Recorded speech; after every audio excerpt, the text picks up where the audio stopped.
Today is my first wedding anniversary with Liam. He went abroad on business 2 months ago.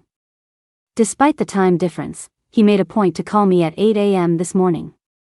He said he'd bought me my favorite flowers and wanted me to pick him up at the airport tonight. Sure enough, the moment I hung up, the doorbell rang. I opened the door to a smiling delivery guy. "Ma'am, happy anniversary to you and your husband.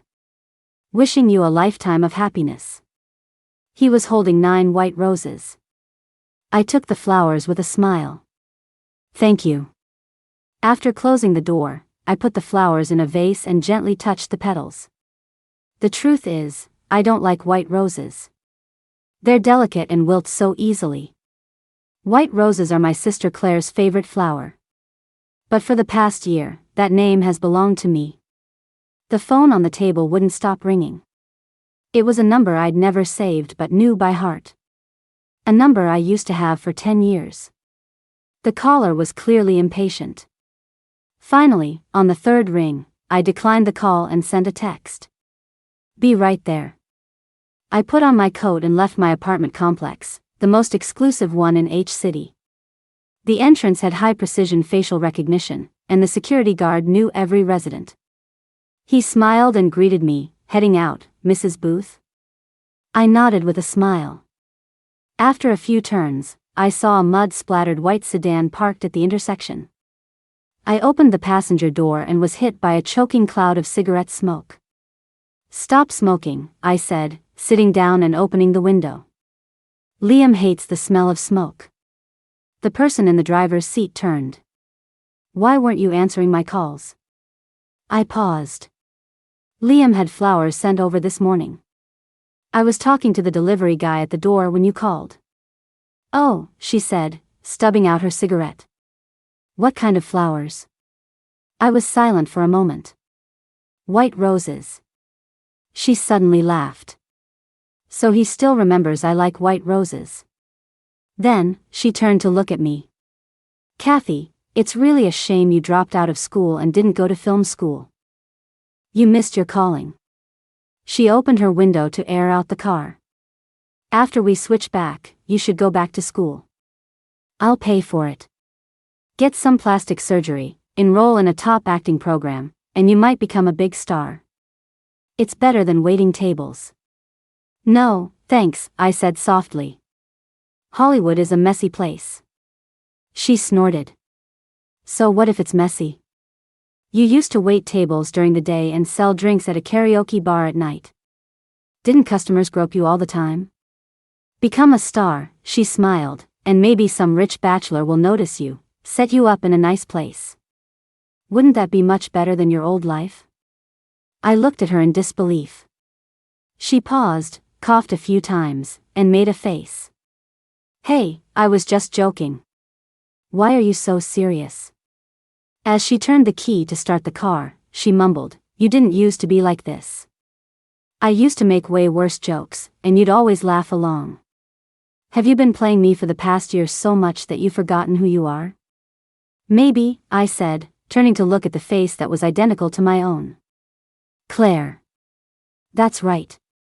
The person in front of me was my twin sister.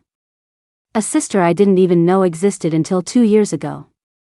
My father raised me on his own. According to him, my mother had an affair with a wealthy businessman shortly after I was born.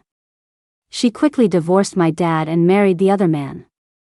Every time he mentioned my mother, my father would fly into a rage. He was a handsome man, known as the town heartthrob in his youth. I heard that plenty of girls at the factory used to chase after him. But my mother's affair became a lifelong shame he could never overcome. Back then, in a small town, an affair quickly became public knowledge. My mother left with the rich businessman to his city, while my father became the talk of the town.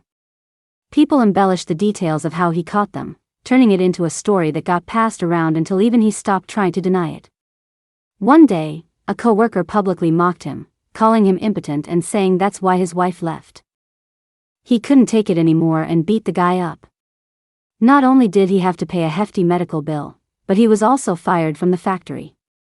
After losing his job, he fell apart. He started drinking, gambling, and letting himself go.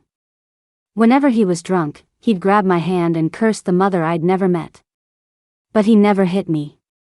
He would just drunkenly hold on to me and say, "Kathy, my daughter, I'm so glad you look like me." There was a period when he seemed to pull himself together. He got a new girlfriend and found a job at a construction site. I was a junior in high school then, going to school during the day and waiting tables at night to pay off my father's debts.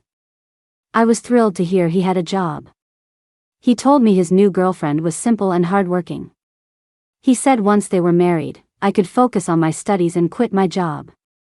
But a few months later, there was an accident at the construction site. A co-worker died. He and the other workers went to confront the contractor and developer, and a violent fight broke out. He hit someone again. This time it was more serious. Not only did he lose his job again, but he also ended up at the police station. I was a junior when I got the call and rushed to the station, only to find his girlfriend standing at the entrance, screaming at him with her hands on her hips. I didn't know what had happened, but I heard her calling him a liar. "Didn't you promise to buy me a gold ring? You're broke. What makes you think you can get married, you shameless bastard?" After that night, she was gone for good. He went back to his old habits of gambling and drinking. The constant alcohol and poor diet made him overweight, and his hair turned gray. His handsome face was gone, hidden beneath sagging skin. During my senior year, he got into another fight, but this time he lost. When I rushed to the hospital, he was lying in bed, unconscious. He never left the hospital after that.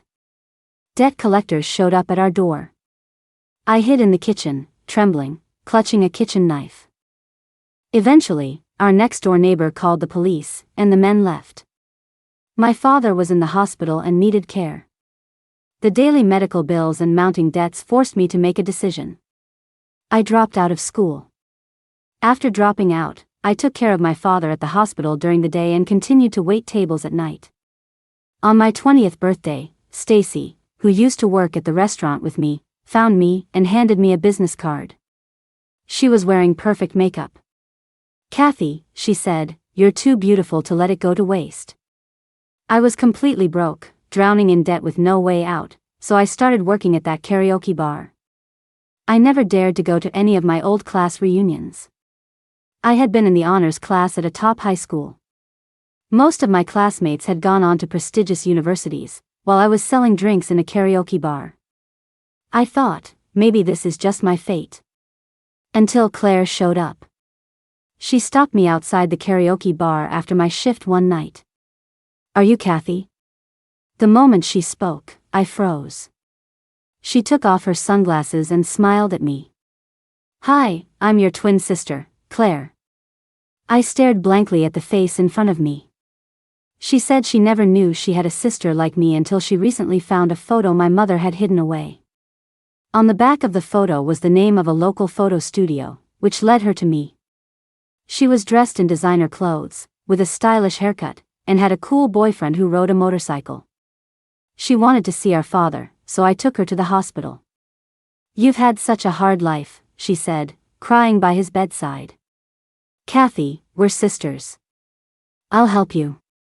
She secretly prepaid a year of our father's nursing fees, hired a private caregiver for the hospital, paid off all our debts, and had me quit my job at the karaoke bar. She took me traveling, bought me clothes, took me to spas, and we dined at high-end restaurants. She taught me etiquette. With her, people were always polite to me. I was no longer the small-town country girl, nor the smiling waitress at the karaoke bar. At first, I didn't want to accept her charity, but she said she was doing it on our mother's behalf. "You've suffered so much all these years. I think if Mom knew, she would do the same." "Don't worry about it," she said with a wink. "I have plenty of money. My parents don't care what I spend it on." The dad she was talking about was her stepfather, Mr. Lowe, one of the richest men in H City. Maybe it was because, besides my father, I had never really experienced any other family affection. I cherished her, was moved by her kindness, and grew attached to her. Once, at a pool party, a crowd pushed me into the water. I couldn't swim. She couldn't either, but she grabbed a floa tie and jumped in to save me. She ended up losing her grip on the floa tie, and we both swallowed a lot of water. Afterward, I asked her why she jumped in when she couldn't swim. She just smiled. "Silly, I'm your sister." She brought me to H City and asked, "Do you want to meet Mom?" I agreed. She dressed me in her clothes, and I pretended to be her to meet the mother I hadn't seen in 23 years. She didn't realize I wasn't Claire. That night, Claire seemed especially excited. She dragged me and her boyfriend, Logan, out for drinks. I got drunk, and through a haze, I heard her say, "See? I told you." If Mom couldn't tell, who else would? She said, "Logan, it's like fate is on our side." After spending some time in H City, I discovered Claire's secret. It seemed she had another boyfriend. Liam. I saw him waiting downstairs from Claire's apartment, holding a large bouquet of white roses. Claire's room was filled with his gifts, from lipstick and necklaces to bags, all from top international brands. But she didn't even look at them. I didn't understand why she was doing this. When I asked, she was silent for a long time, her eyes turning red. "Kathy, I honestly don't know what to do." She said Liam was the man her stepfather was forcing her to marry for a business alliance. But Logan, the biker, the unemployed painter, was her true love. "I know Liam is a great guy. He told me he fell for me on our first date. He's a good person, flawless, like a perfect dream guy. But I just love Logan." Tears streamed down her face. "Kathy, what should I do?" I scrambled to wipe her tears. "Can't you just not marry Liam?" "How is that possible?" she said, shaking her head. "It's a done deal. Everyone in H City knows about it. This isn't just about us. If I run away, my mom will be in trouble, and my dad will definitely have someone kill Logan. Logan's a painter. He's going to be a great artist someday. I can't drag him into this." She pulled out a bottle of pills. "Actually, before I went to find you, I'd already been on antidepressants for over 6 months. I'm in so much pain. I've even thought about dying." "Kathy," she looked at me with teary eyes, "I'm pregnant. And the baby is Logan's." I was stunned. "What did you say?" "Kathy," she said, grabbing my hand. "Can you do me a favor?" That day, Logan drove the car with me in it into a tree, staging a car accident. When I woke up in the hospital, I was Claire, suffering from a bit of amnesia. In the hospital, Liam held my hand and said, "Claire, don't be afraid. It's okay if you can't remember. I'm here." For the next 3 months after leaving the hospital, I took Claire's place and went on dates with Liam. I remember our first official date. His eyes were full of surprise as he smiled and said, "You actually didn't make me wait half an hour today." My heart skipped a beat, but I mimicked Claire's tone. "Really?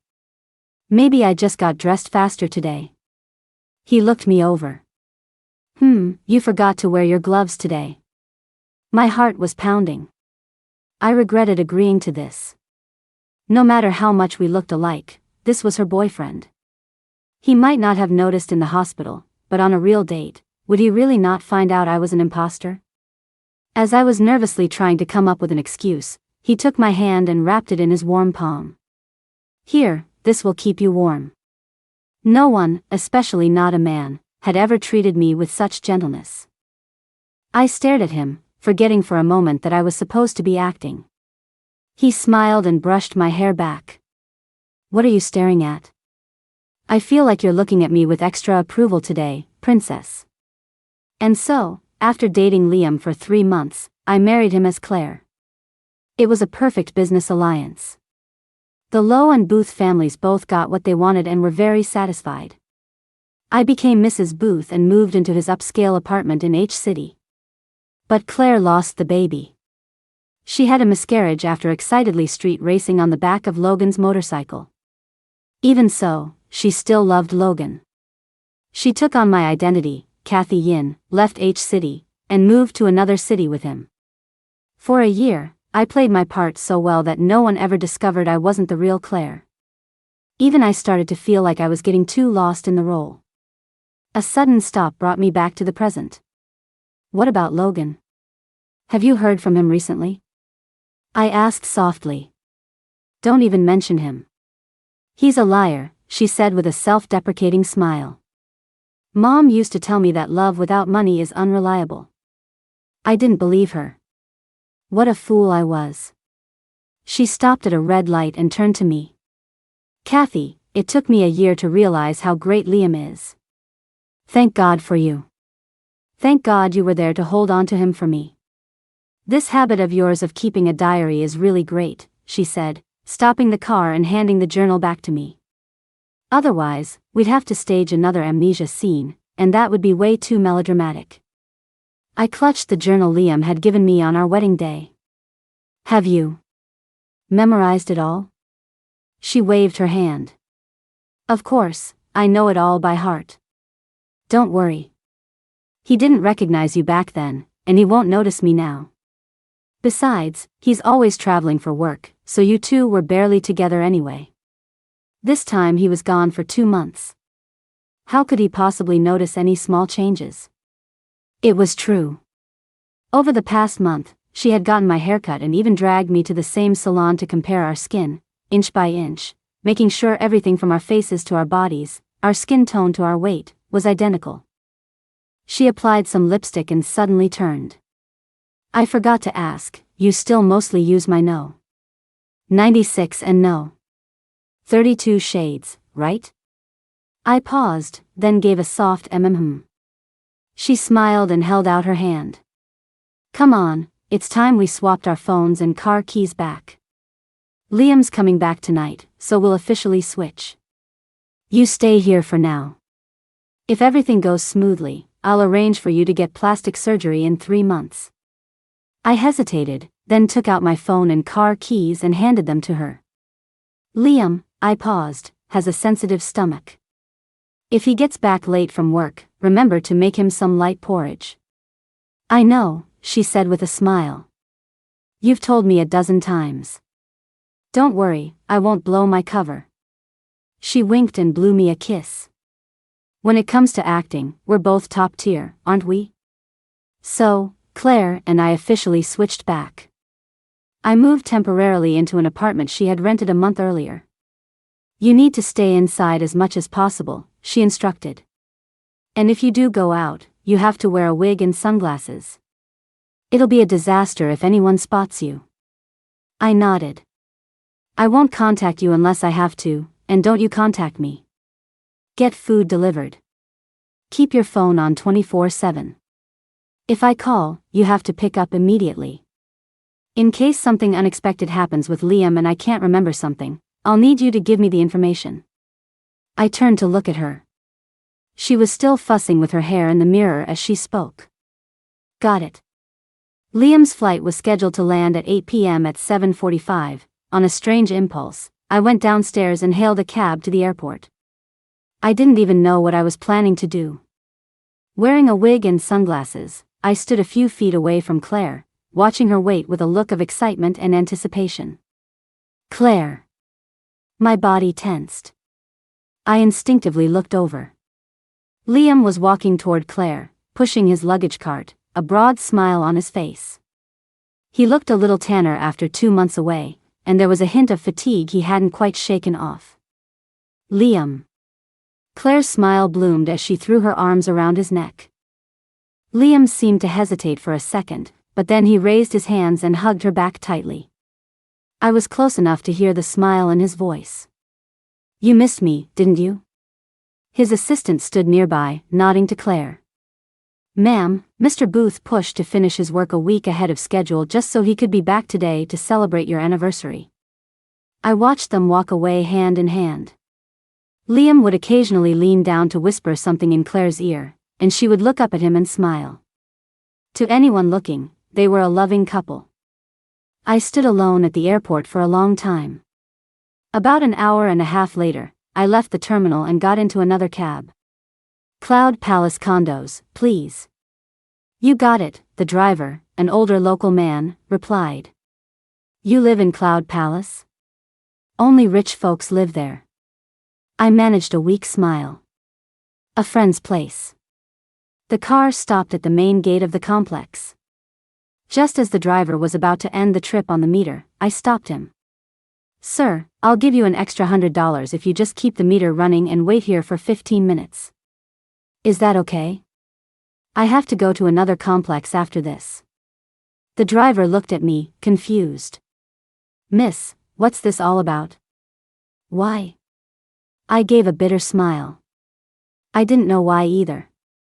After waiting for about 10 minutes, I actually saw the familiar Maybach pull up to the gate. But instead of going into the garage, the car stopped at the entrance. Liam got out and helped a slightly tipsy Claire from the car, holding her in his arms. They must have just come from dinner.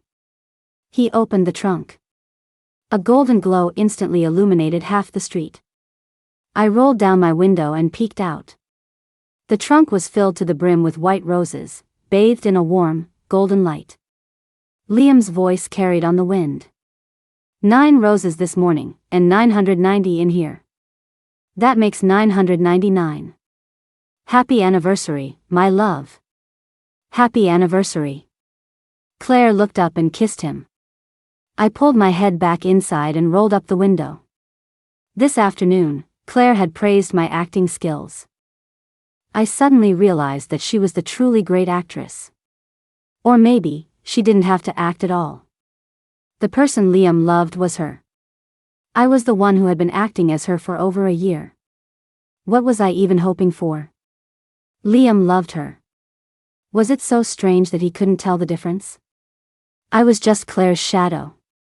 It was like there were 2 cars on the road, but no one noticed the taxi parked on the side. The assistant drove the car into the garage while Liam walked Claire toward the main gate, his arm around her. Sir, I said, my voice cracking. Let's go. The taxi slowly pulled away. The driver glanced at me in the rearview mirror. Miss, was that your ex-boyfriend? Let me tell you, there are jerks everywhere. Don't get hung up on one guy. I mumbled an acknowledgement, touching my face and realizing it was wet with tears. Recognition failed. As we drove past the gate, a loud, mechanical female voice suddenly announced. The security guard hurried out of his booth. Sorry, Mrs. Booth, this machine must be acting up.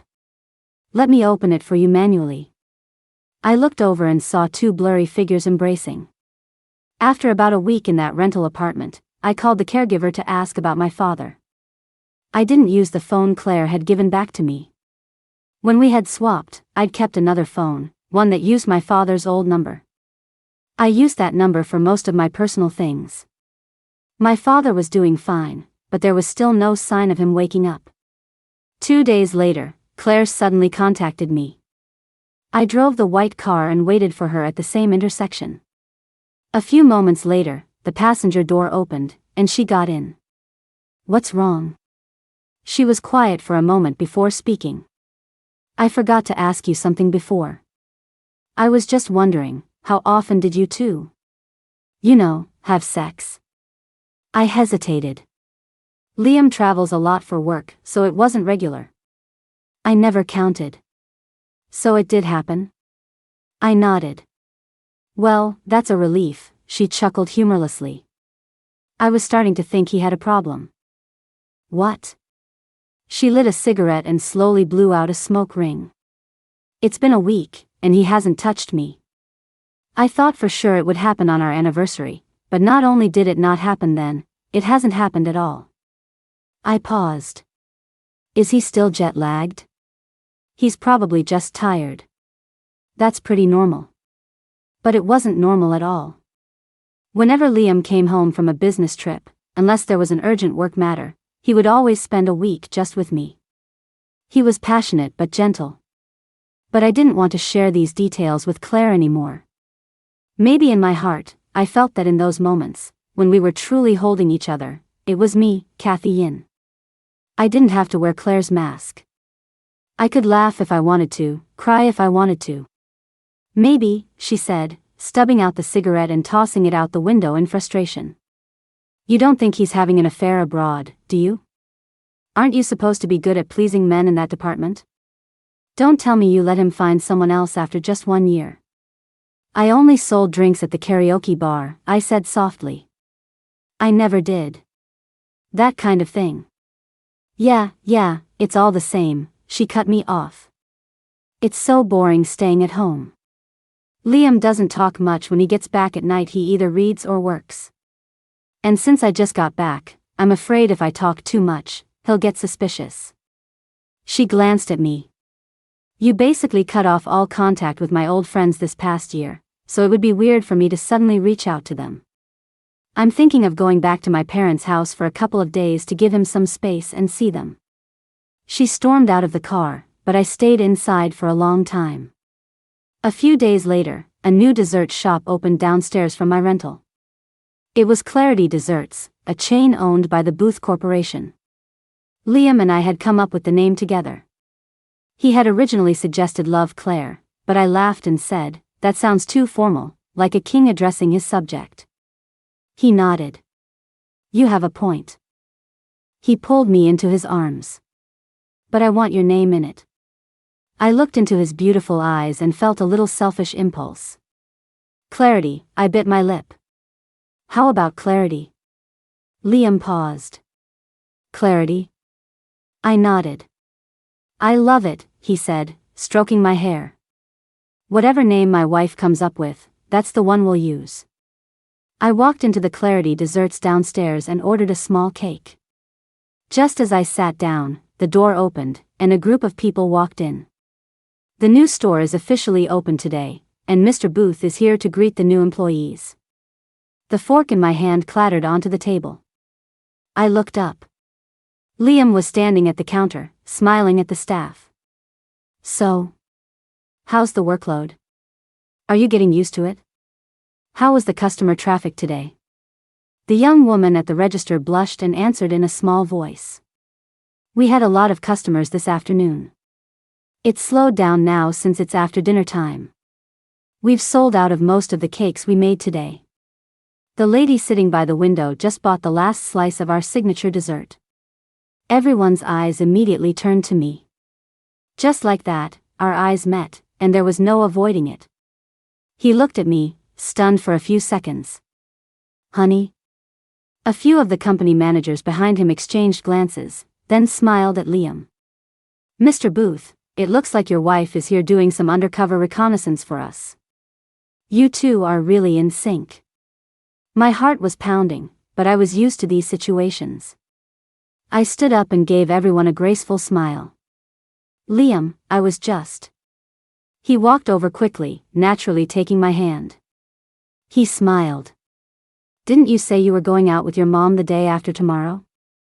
This place is pretty far. What are you doing all the way out here? Are you really doing some undercover work for me? I didn't have anything to do tonight. I tried my best to act exactly as I had before. I was suddenly craving cake, so I thought I'd check out the new shop.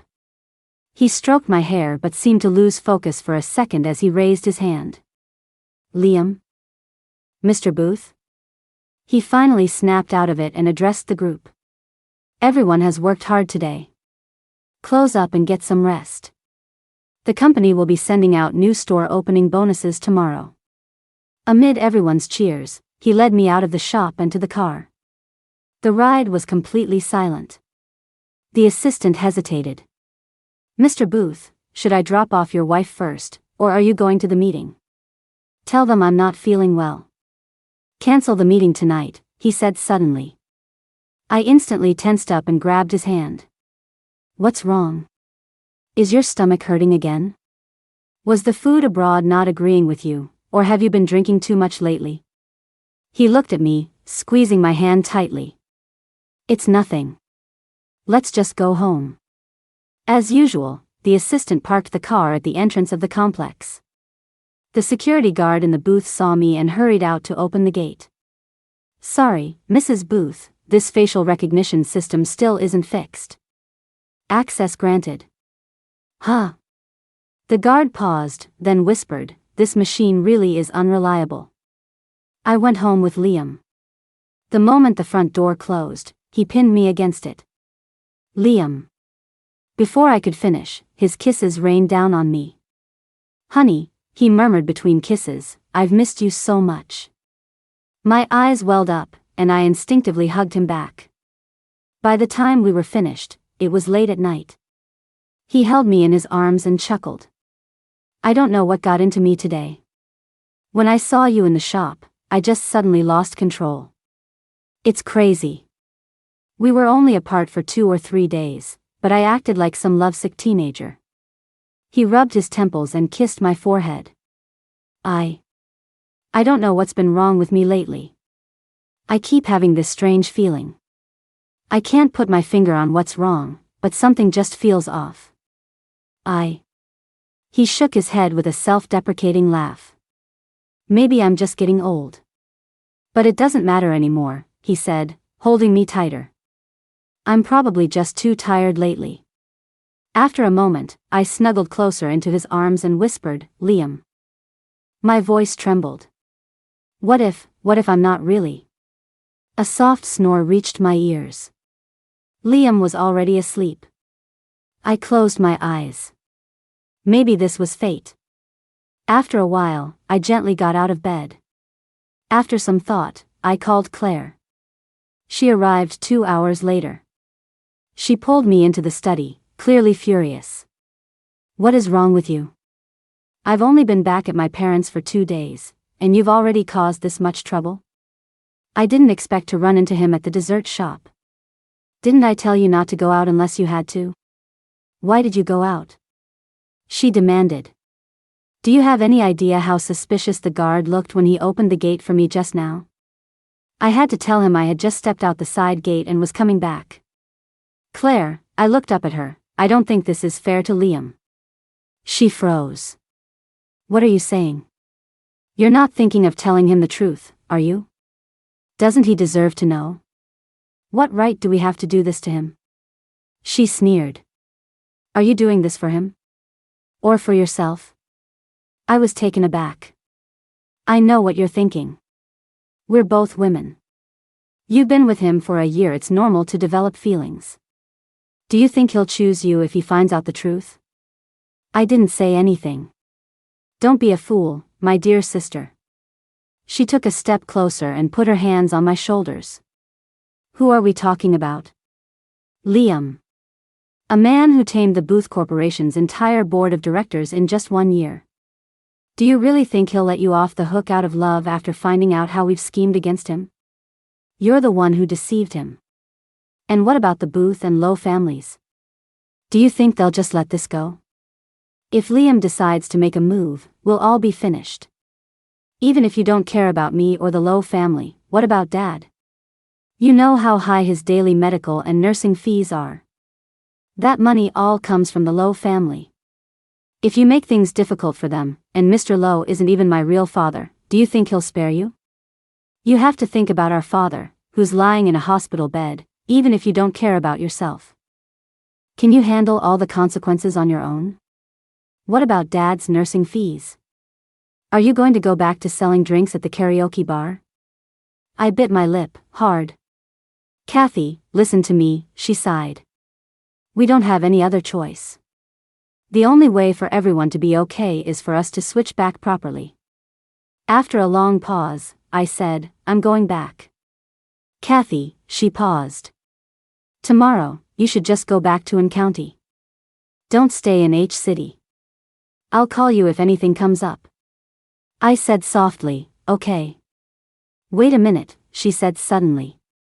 Switch clothes with me, including your underwear. It was past 1 in the morning when I left the Cloud Palace condos. The security guard was dozing in his booth.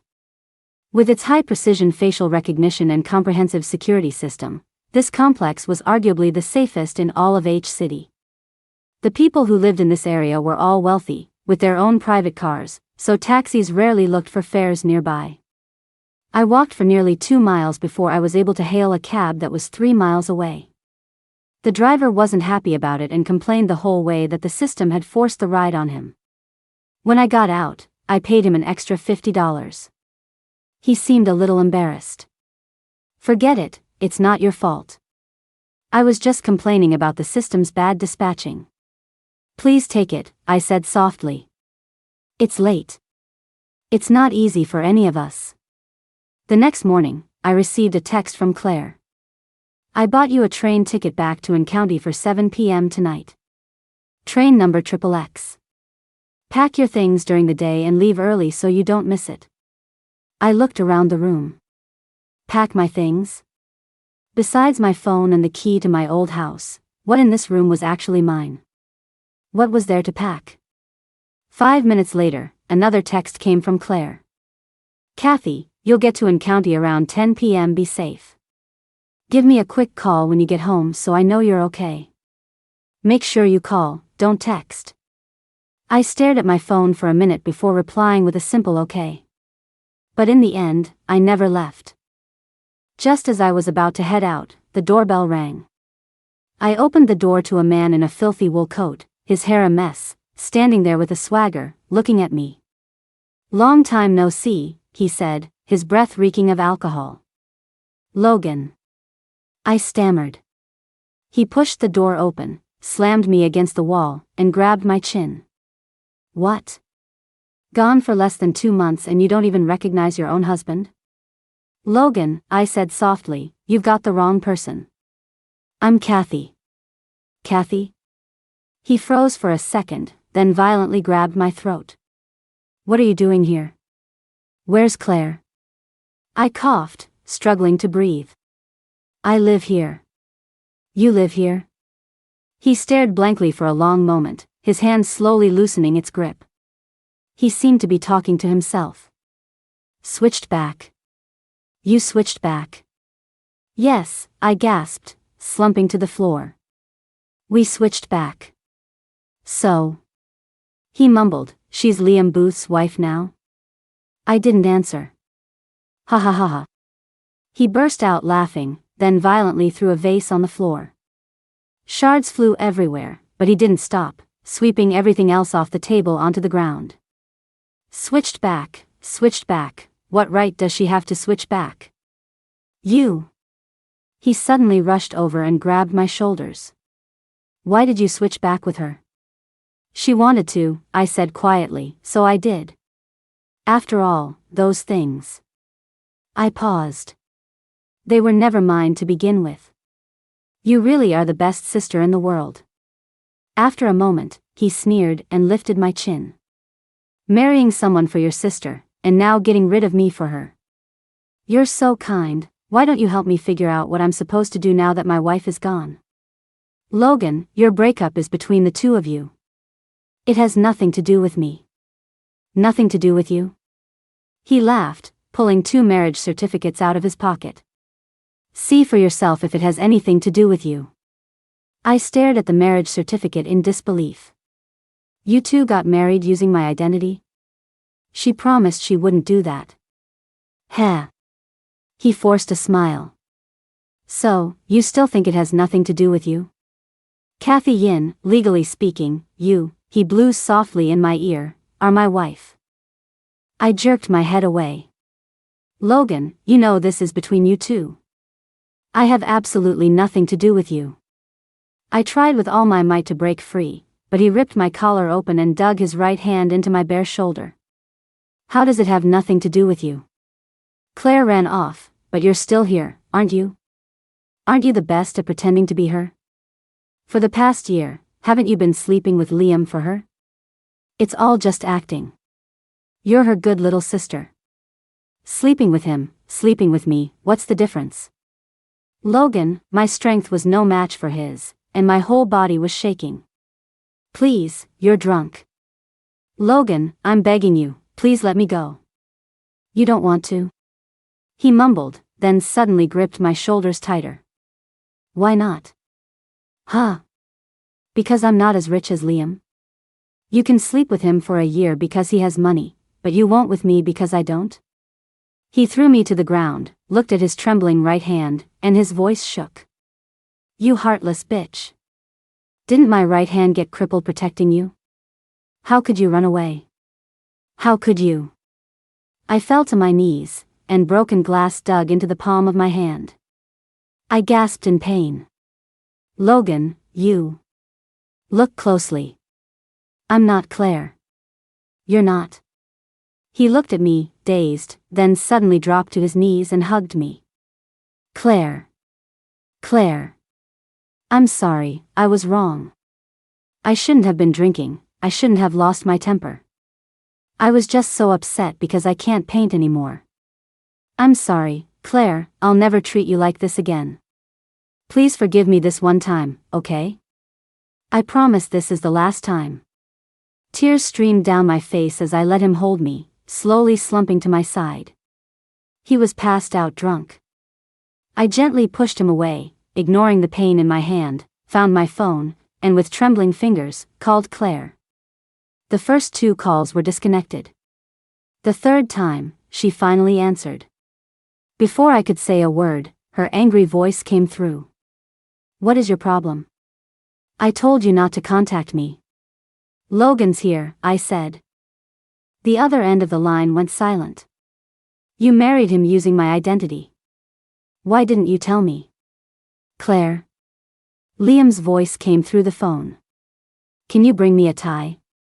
I froze. I can't talk long tonight, Claire whispered. I have to go to a charity gala with Liam right away. Find a way to keep him calm for now. I'll contact you tomorrow. Wait. Before I could finish, the line went dead. Blood from my hand dripped onto the floor. I tilted my head back, wiped away my tears, got dressed, and went to the pharmacy downstairs to buy iodine and cotton swabs. Honey, the pharmacist, a middle-aged woman, said, you should really get that checked out at a hospital. You might need a tetanus shot. I nodded. Thanks. It was already 11 p.m. when I got back from the hospital. Logan was sprawled on the floor, snoring, fast asleep. After some thought, I took a knife from the kitchen, locked the kitchen door, and fell asleep leaning against the cabinets, clutching the knife. I don't know how much time passed, but I heard the kitchen doorknob turning. I jumped up, startled, and saw that it was already bright outside. Click. The lock opened. I held the knife tightly, watching the door warily. Logan opened the door, holding a small piece of wire. Don't be scared, he said softly. I don't mean any harm.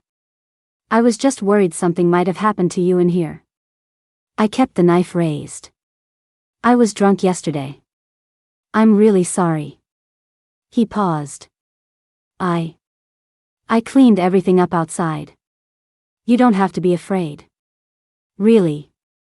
I'm sober now. I won't do anything to you. Do you know who I am? He nodded and paused. Kathy. The living room had indeed been clean, spotless. I'm sorry, he said again as we sat across from each other at the table. Logan, I began, since you're sober now, let's go get a divorce. To my surprise, he shook his head. No. Why?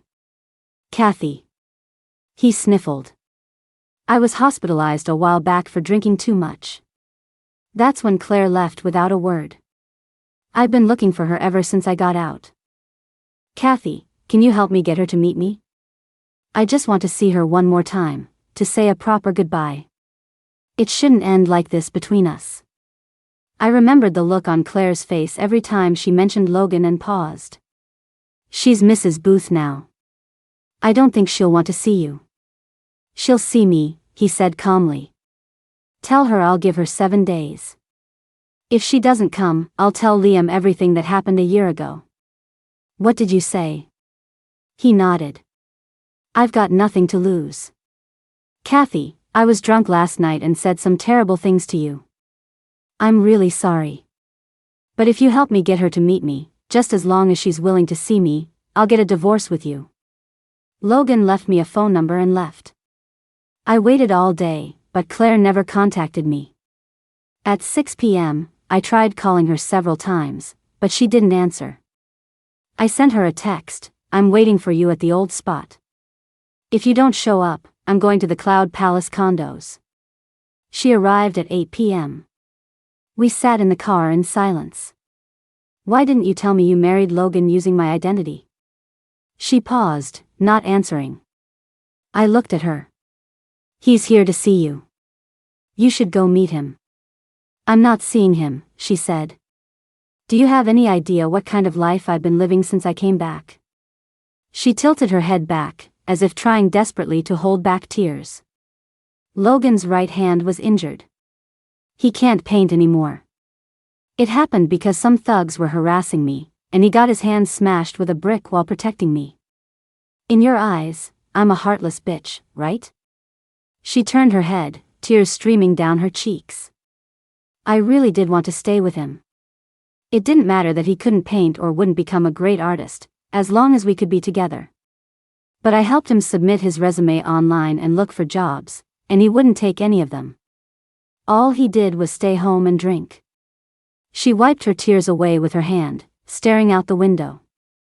Whenever he got drunk, he would just curse his right hand, call himself useless, and smash everything in the house, over and over again. After he sobered up, he would kneel and beg for my forgiveness, promising he'd never drink again, never be like that again, but the next day, it would be the same. She covered her face. Every time I saw him like that, I was so scared. And I blamed myself.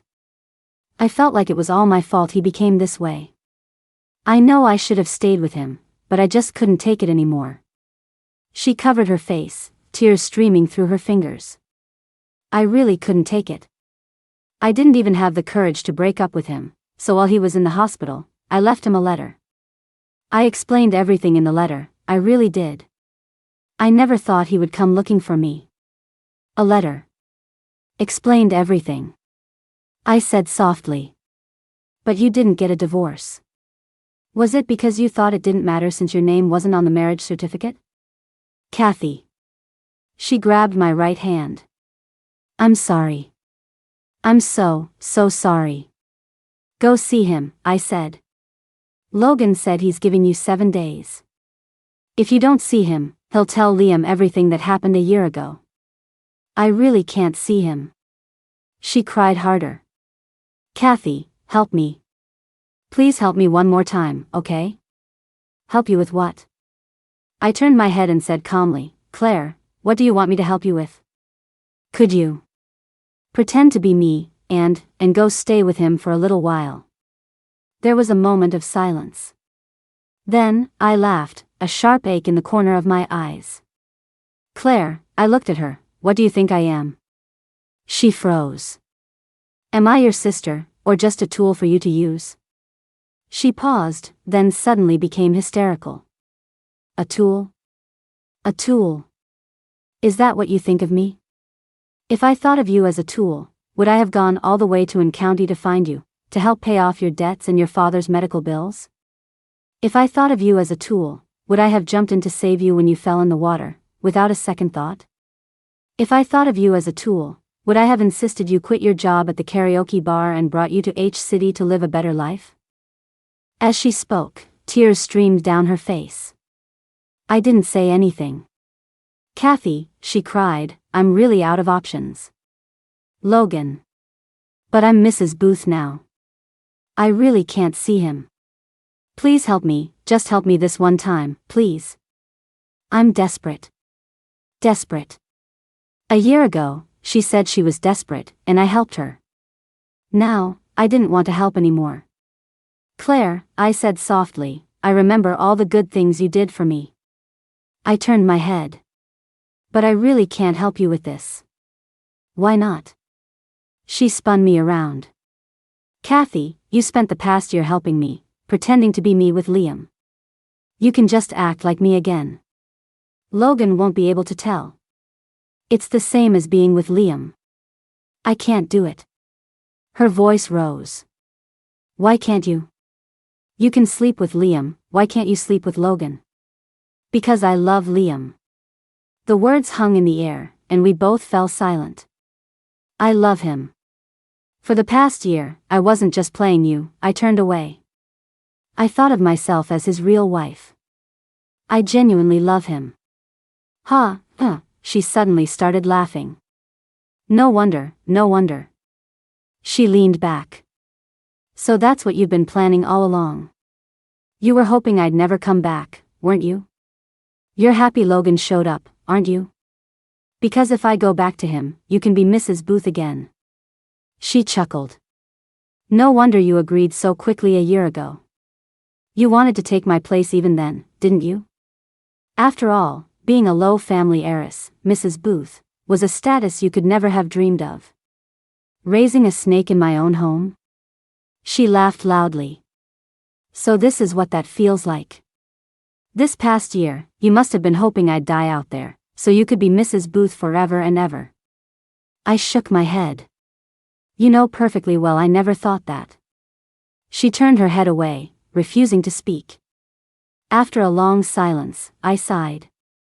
Claire, you know what kind of person Logan is better than I do. He said he's giving you 7 days. Whether you want to see him or not, that's up to you. She remained silent for a long time, staring out the window. I know. I'll figure something out myself. With that, she got out of the car. 3 days later, I hadn't heard from Claire, but I did get a call from the caregiver. She said my father's condition had suddenly taken a turn for the worse and asked if I could come back. I immediately booked a train ticket for that day and returned to County. My father's condition was indeed not good. I stayed up all night watching over him, and thankfully, he pulled through. By noon the next day, his condition had finally stabilized. The caregiver urged me to get something to eat and rest. As I was walking out of the hospital, someone called my name. I turned around. Stacy? It really is you. Stacy smiled and walked over. I almost didn't recognize you. I glanced at the paper in her hand. You. I'm pregnant, Stacy said with a smile. Just found out. But the doctor says the pregnancy is still a bit unstable and prescribed some medication to help. Congratulations, I smiled, then paused. So, you're not at that place anymore. I quit, Stacy smiled.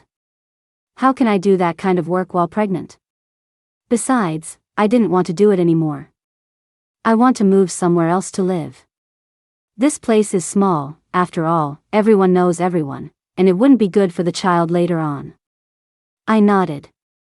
It's been a long time. Want to grab a bite to eat? I had been up all night and was exhausted, so I shook my head. Maybe some other time.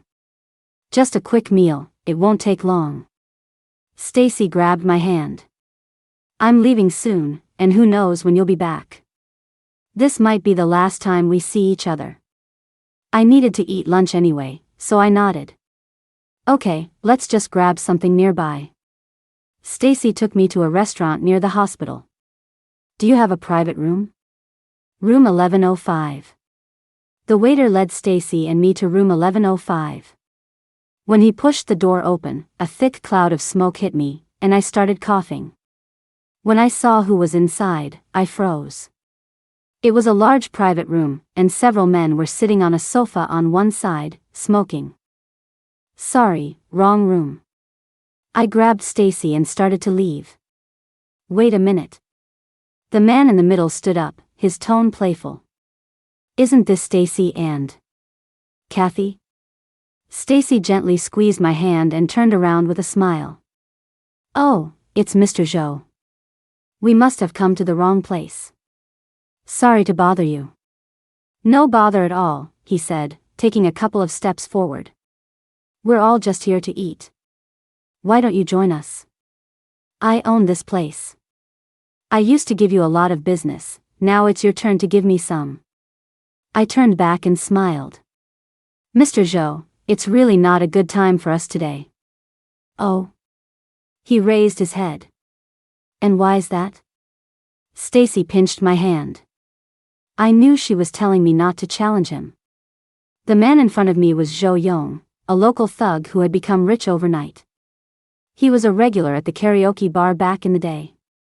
He had a reputation. If you played along, he'd buy as many drinks as you wanted, but if you showed the slightest bit of resistance, he'd tear the whole place down. Kathy, he walked up to me, you left without a word back then. I was really broken up about it. Seeing you today must be fate. You don't want to eat with me, and I won't force you. Have a drink with me, and I'll let you go.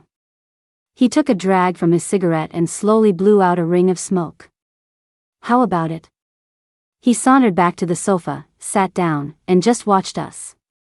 I took out my phone, ready to call the police, but Stacy pushed my hand down. Kathy, what are you going to tell the police?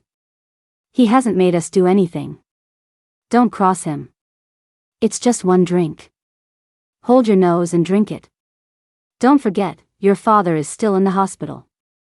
You're not always here. Joe is a psycho. What if he holds a grudge and does something to your father? I took a deep breath. After a long pause, I put my phone back in my pocket. I turned back to Mr. Joe and smiled. All right, I'll have that drink with you, Mr. Joe. That's more like it. He took a drag from his cigarette and patted his thigh. Come, sit here and drink. I didn't move. Stacy nodded at me. I knew she was telling me to endure it. I walked over, sat on his lap, and picked up a glass from the table. Mr. Joe, a toast. Princess, one of the men next to him teased, that's not very sincere. Shouldn't you feed it to Mr. Joe mouth to mouth? Mr. Joe looked up at me, raising his eyebrows. I smiled. Don't make it hard for me, Mr. Joe. You know me. I only ever sold drinks. I don't know how to do anything else.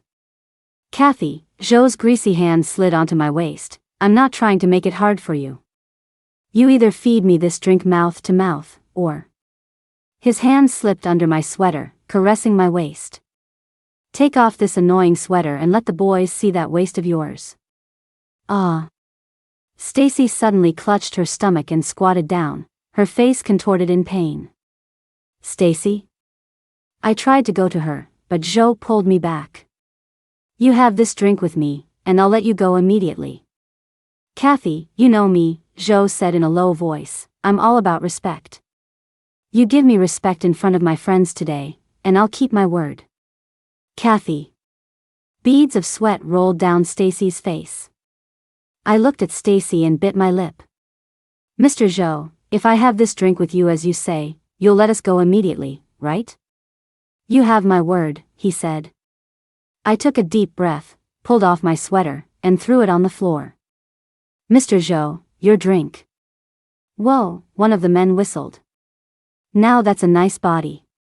Knock it off, Joe said, typing something on his phone and glancing at the man. This is a respectable establishment. I endured the disgusting feeling of his hands all over me, just wanting him to finish the drink quickly. Just then, the door suddenly opened. Kathy. I froze when I heard the voice. Claire ran in, her face filled with anxiety. Who are you? Let go of my sister. Sister? Joe looked at her, then back at me. Well, Kathy, you have a twin. You need to let her go. Now. Hey, you've got it all wrong, lady, another man said. When did you see us force her? She's here drinking with Mr. Joe of her own free will. Didn't she sit on his lap herself? Didn't she take her own clothes off? Her own free will? Claire was stunned, then looked at me with disappointment. Kathy, you promised me you wouldn't do this kind of thing anymore. I didn't answer her. My eyes were fixed on one person. Liam was standing at the door, his gaze as cold as ice. Everything was chaos. I don't know how I got off Mr. Joe's lap. Claire was still saying something in my ear, but I couldn't hear her anymore. As I bent down to pick up my sweater and coat, a gray wool coat was suddenly draped over me. I looked up, stunned. Liam wasn't looking at me. He turned to Claire. Get your sister. We're leaving. Then he didn't look at me again. Claire came to help me, but I gently pushed her hand away. I can walk on my own. As I passed Stacy, I paused. I need to say something to her. Liam hesitated for a moment, then walked out first. Stacy looked up at me, her face pale. You probably have your reasons, I said softly. But I'm not going to forgive you. She didn't speak, just quietly turned her face away, closed her eyes, and let the tears fall. She had worked with me at the restaurant. She had brought me to that karaoke bar. When she introduced me to the manager, she said, "Ms. Chin, Kathy is like a little sister to me. She's young and just wants to sell some drinks to help with her father's medical bills. Please look out for her." She taught me how to handle difficult customers, how to protect myself, how to drink as little as possible while getting the customers to drink more. She taught me when to endure and when not to. When customers got handsy, she would comfort me, telling me to just imagine it was a puppy brushing against me. She worked hard, always telling me to drink less while she often drank until she was sick. Once, she drank so much with a customer that she got alcohol poisoning and was rushed to the hospital. I stayed with her all night. That night, lying in the hospital bed without her heavy makeup, she quietly told me her story. She had 3 younger brothers, each one a handful. As she talked, she started to cry. "Kathy, I wish I had a sister like you." What she didn't know was that at that moment, I was thinking how wonderful it would be to have a sister like her. Walking out of the private room, my head started to pound. Before I went to H-City, I was constantly exhausted, and my health wasn't great. Although I was much better now, after more than 30 hours without sleep, I finally couldn't hold on any longer. My vision went black, and I collapsed. When I woke up, I was in a hospital. It must have been a VIP room. It had a TV, a sofa, and was a suite. Through the slightly ajar door, I could hear Claire's voice. "Liam, please don't be prejudiced against Kathy. She's a good girl. It's just because my biological father is in the hospital, and she was in a lot of debt.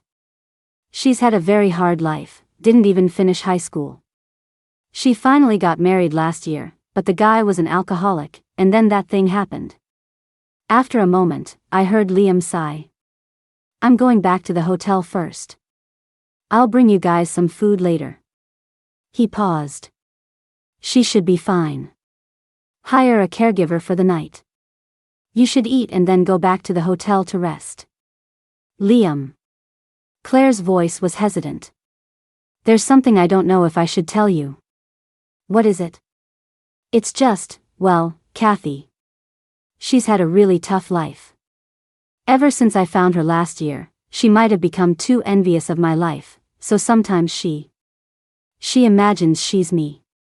She paused, then quickly explained, "But I've asked a doctor. It's not a mental illness. It's just a kind of fantasy she's created to escape from reality, so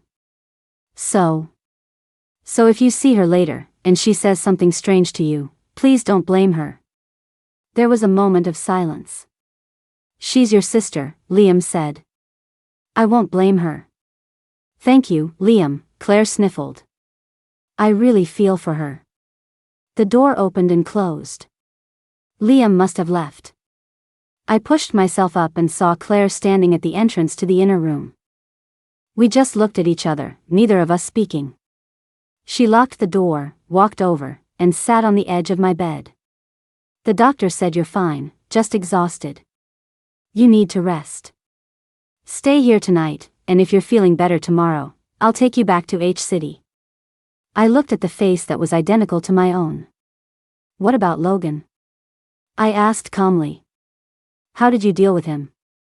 She looked down, biting her lip. After a long pause, her voice trembled. He got drunk last night, got into a fight, and someone hit him over the head with a brick. The doctor said he has brain damage and might have problems with his intelligence or memory when he wakes up." Silence. "Claire." She looked up at me, her eyes red. "How could you?" I said, word by word. "That was the man you once loved. How could you do that? You think I did it?" Tears streamed down her face. "You wouldn't help me, and he was threatening me. What do you think I was supposed to do?" Her tears fell uncontrollably. "What do you think I could have done?" She raised her hand and wiped her tears. "I told you, I was desperate.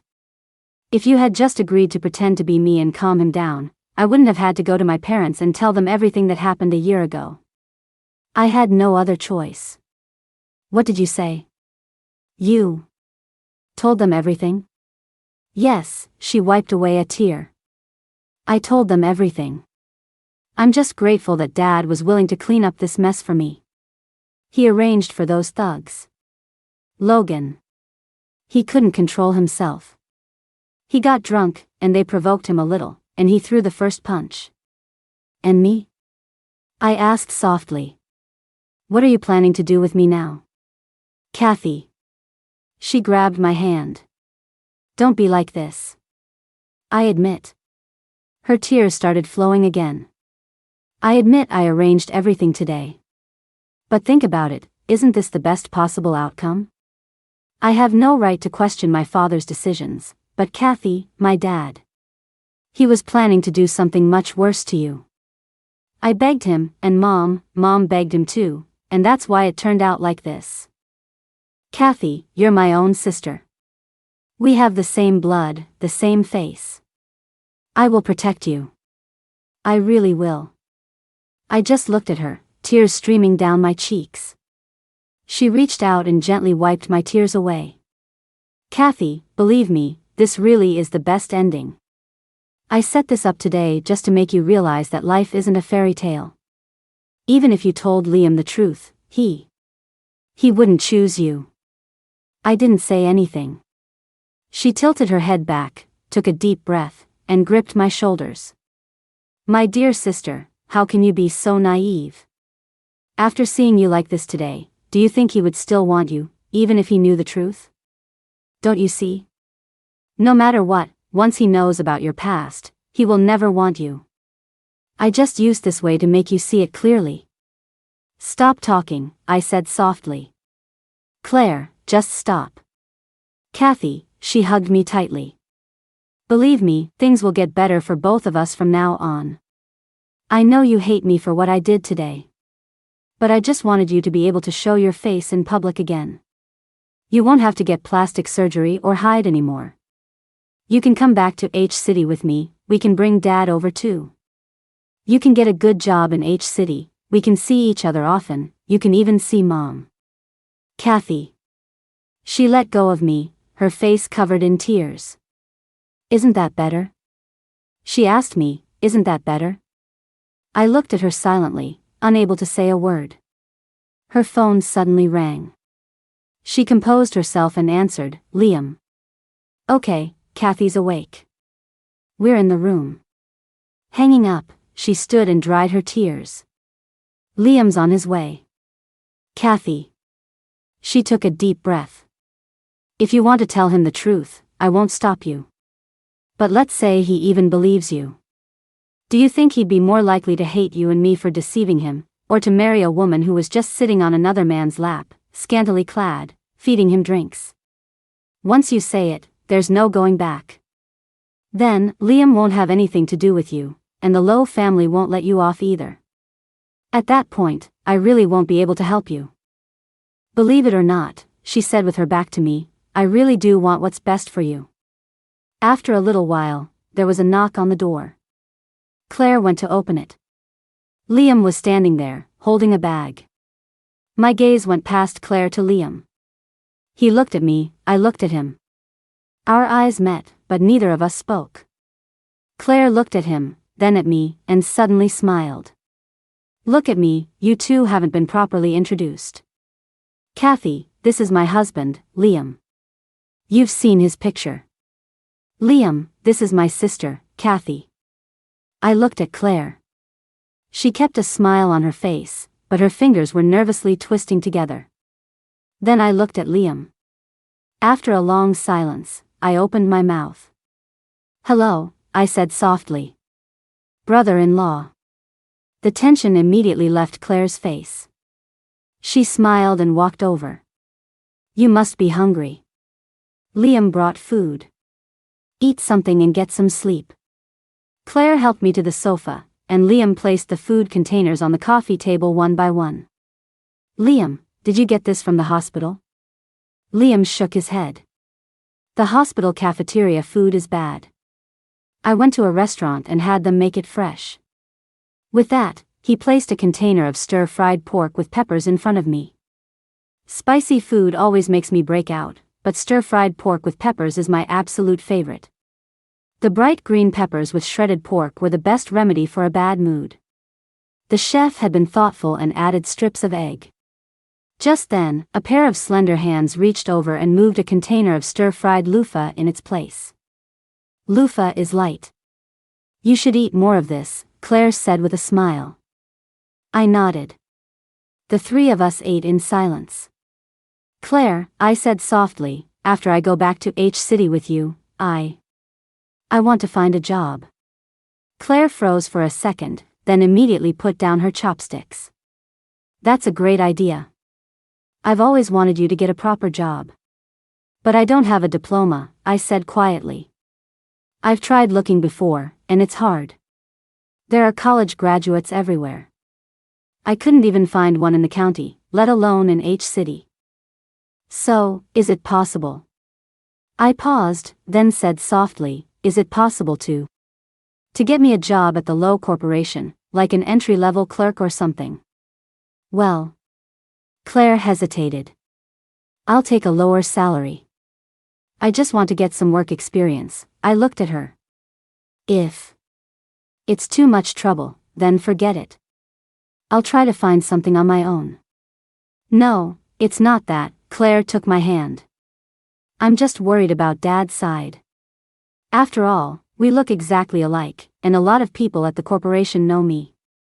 I agree, Liam suddenly spoke up.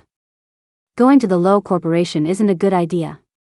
Claire and I both looked at him. Come to the Booth Corporation. I was stunned. Claire's eyes were also wide with surprise. Liam? Liam took a sip of tea. An assistant in the executive office just resigned yesterday.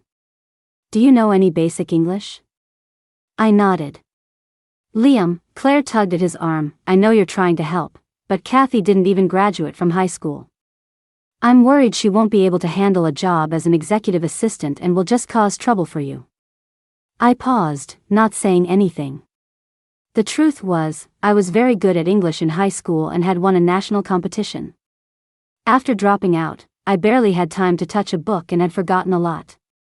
But during the year I was married to Liam, to maintain Claire's socialite persona, I didn't work. During the day, while Liam was at the office, I passed the time by reading. Liam had a lot of English books. I read them with a dictionary by my side and finished half a bookshelf's worth. Once, I was so engrossed that I didn't even notice Liam had come home. When I looked up after finishing a section, I found he had already changed his clothes and was leaning against the doorframe, a smile on his face, just watching me. I had no idea how long he'd been there. Our eyes met. The last rays of the setting sun cast a golden veil over him. He walked over, swept me up in his arms, and said with a laugh, I never thought I'd have to compete with my beloved books for my wife's attention. He sat on the sofa with me in his lap and pointed to the book in my hand. Let me see what's got you so captivated. I opened the book for him. He pointed to a line. If equal affection cannot be, let the more loving be me. He smiled.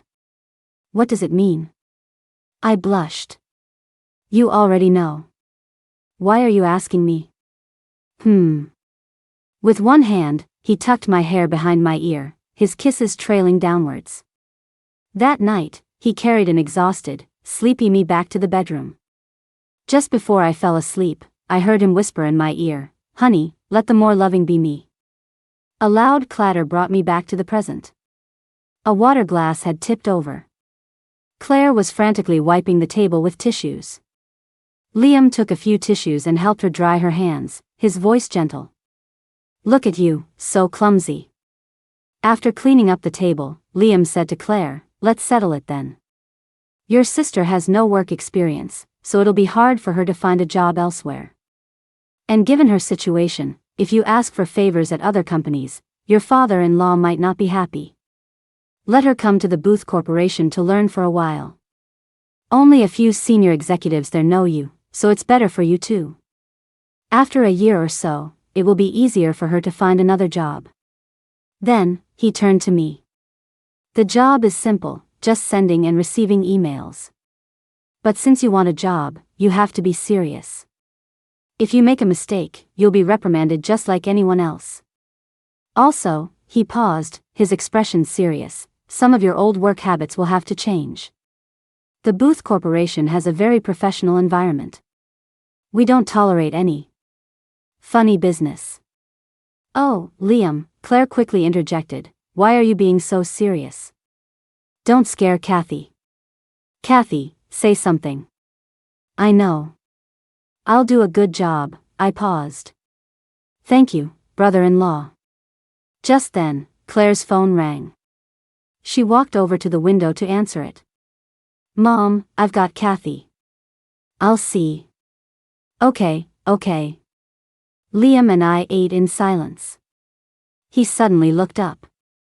What's your name? I met his gaze and said softly, Kathy Yin. Okay, he put down his bowl. I'm Liam Booth. The next day, Liam returned to H City first. I insisted on staying at the hospital and in county for another week to be with my father, so Claire stayed as well, saying she'd keep me company. Claire wanted me to stay at the hotel with her, but I refused. Our house had been empty for a long time and was covered in a thick layer of dust. I cleaned it from top to bottom. In my father's room, there was an old, dilapidated desk. The legs were covered in cobwebs. As I was cleaning underneath, I accidentally bumped the bottom panel of the desk, and a drawer fell out with a clatter. The contents of the drawer scattered across the floor. Rubbing my head, I started picking things up one by one when I noticed an unfamiliar old photo album. The album was filled with pictures I had never seen before. A young, dashing father on a bicycle, with my mother sitting behind him, her arms wrapped tightly around his waist, smiling sweetly. My father, wearing a groom's red sash, carrying my mother, dressed as a bride, on his back, a shy smile on her face. And pictures of a tiny me and Claire, each held in one of our parents' arms.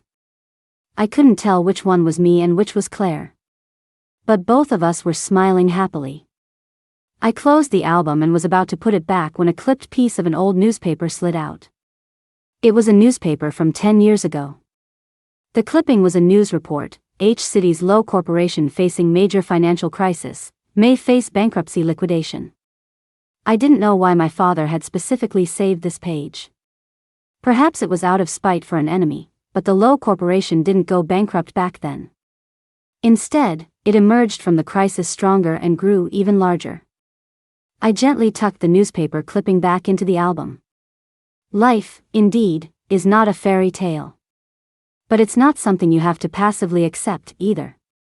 A week later, my father's condition stabilized, and I took the high-speed train back to H City with Claire. And county is really getting nice, she said, looking at a large billboard for a social media influencer tourism festival outside the window. With its mountains and water, it might actually become a hot tourist spot. Maybe. Kathy, she turned hesitantly, about the job at the Booth Corporation. It doesn't matter, I said calmly. If you don't want me to go, I won't. No, she said quickly. Now that Liam has suggested it, it would be more suspicious if you didn't go. What I mean is, even though your job won't involve direct contact with Liam, you should probably plan to resign after about 6 months. I'll help you find a job at another company after that. For now, you should avoid contact with him as much as possible. He's not suspicious now, but it's always better to be cautious. I said softly, okay. Mom is coming to pick us up, she smiled. Kathy, I'm so happy you can finally meet Mom with me, openly. At the dinner table, our mother, Miss Shaw, kept putting food on my plate. You two are not to pull any more stunts like this, she said, wiping a tear. To think it was Kathy I was seeing for the past year. You two nearly gave me a heart attack. Your father bailed you out this time. If you ever dare to do something like this again, she looked at Claire, I'll break your legs. I know, Mom. But it all worked out, and Kathy and I are back where we belong. Claire stuck out her tongue. Miss Shaw glared at her. Mom, about Logan. You dare bring him up? Miss Shaw said angrily. If he hadn't influenced you, would you have done something like this? Your father has made it clear, you are to stay with Liam and never see that Logan again.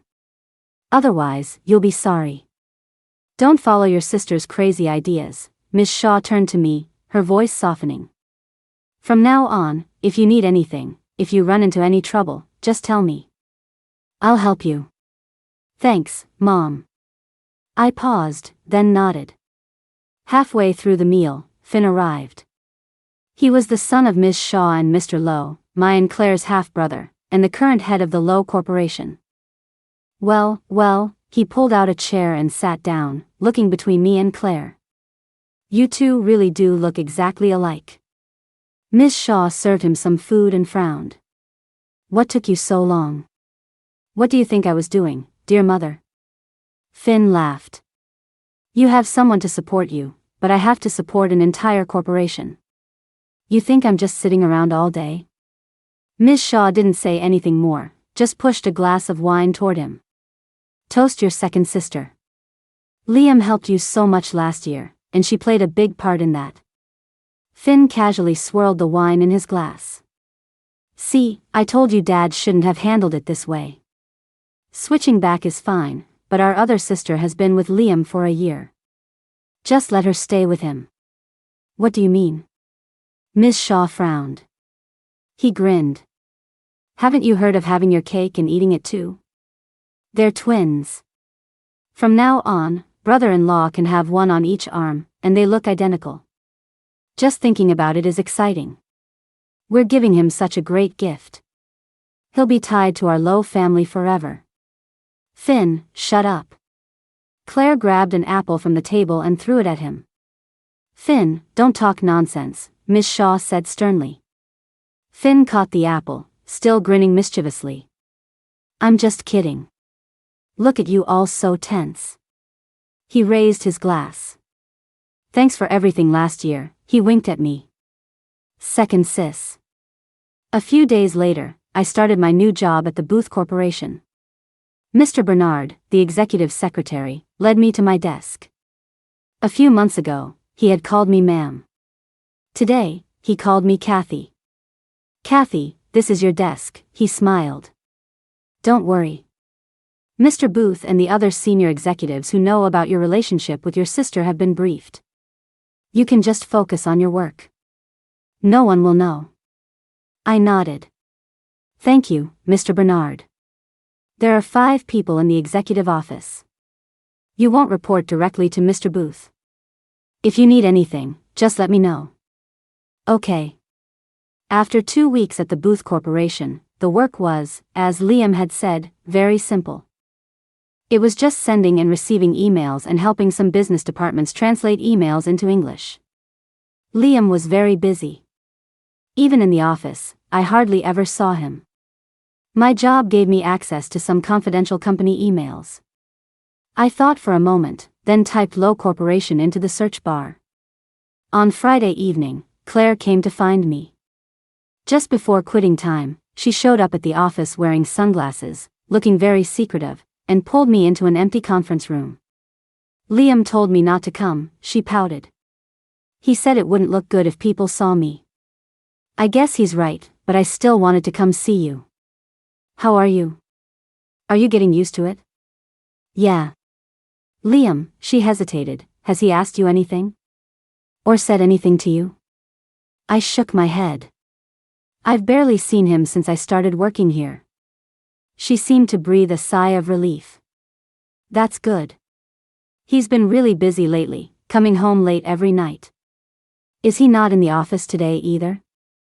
I don't know, I said. Mr. Bernard handles Mr. Booth's schedule. I see.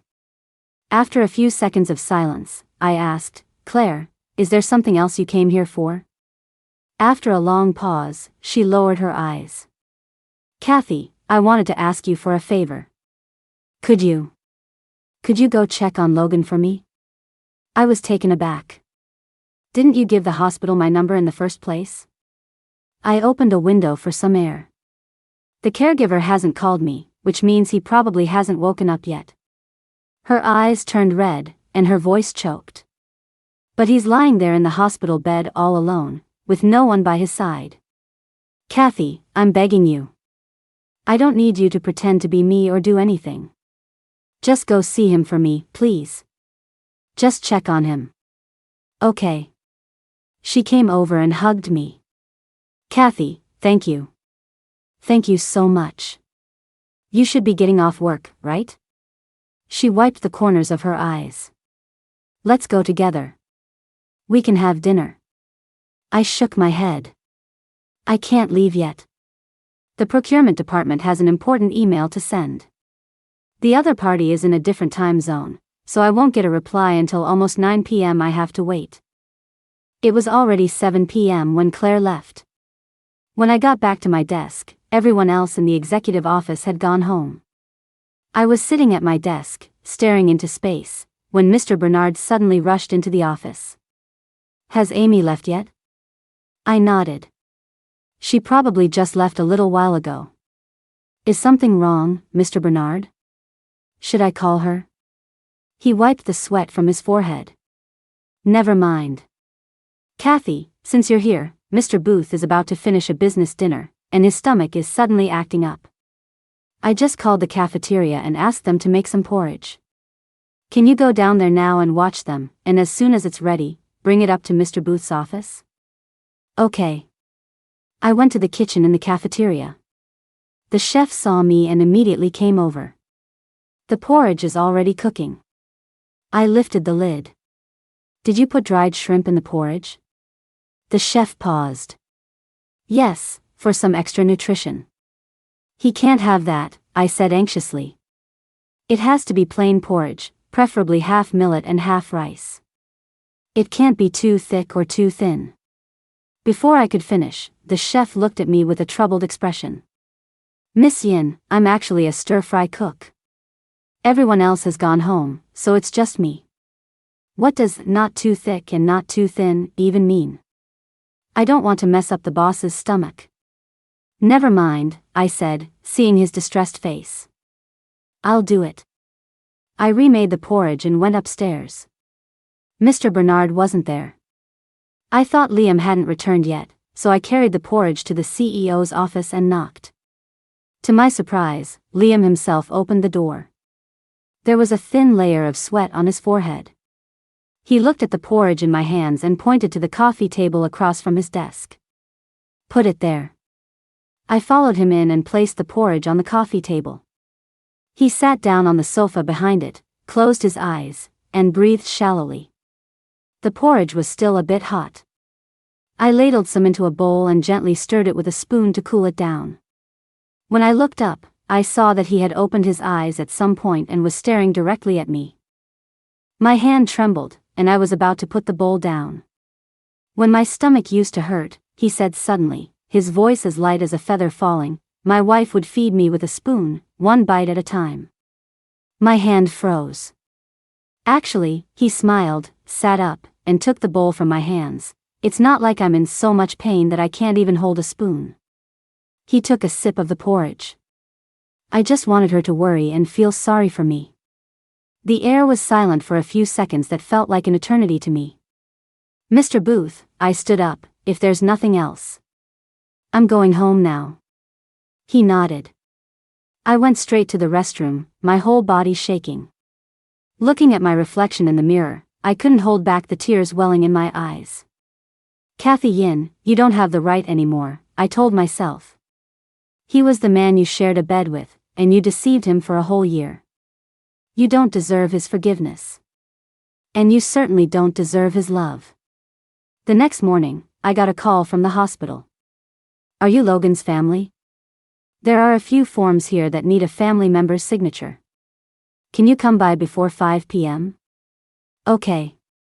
When I got back to the office, I overheard a few colleagues chatting. I don't know what the Lowe family did in a past life to get so lucky. Right? If they hadn't partnered with the Booth Corporation on those projects last year, they never would have landed them. I heard.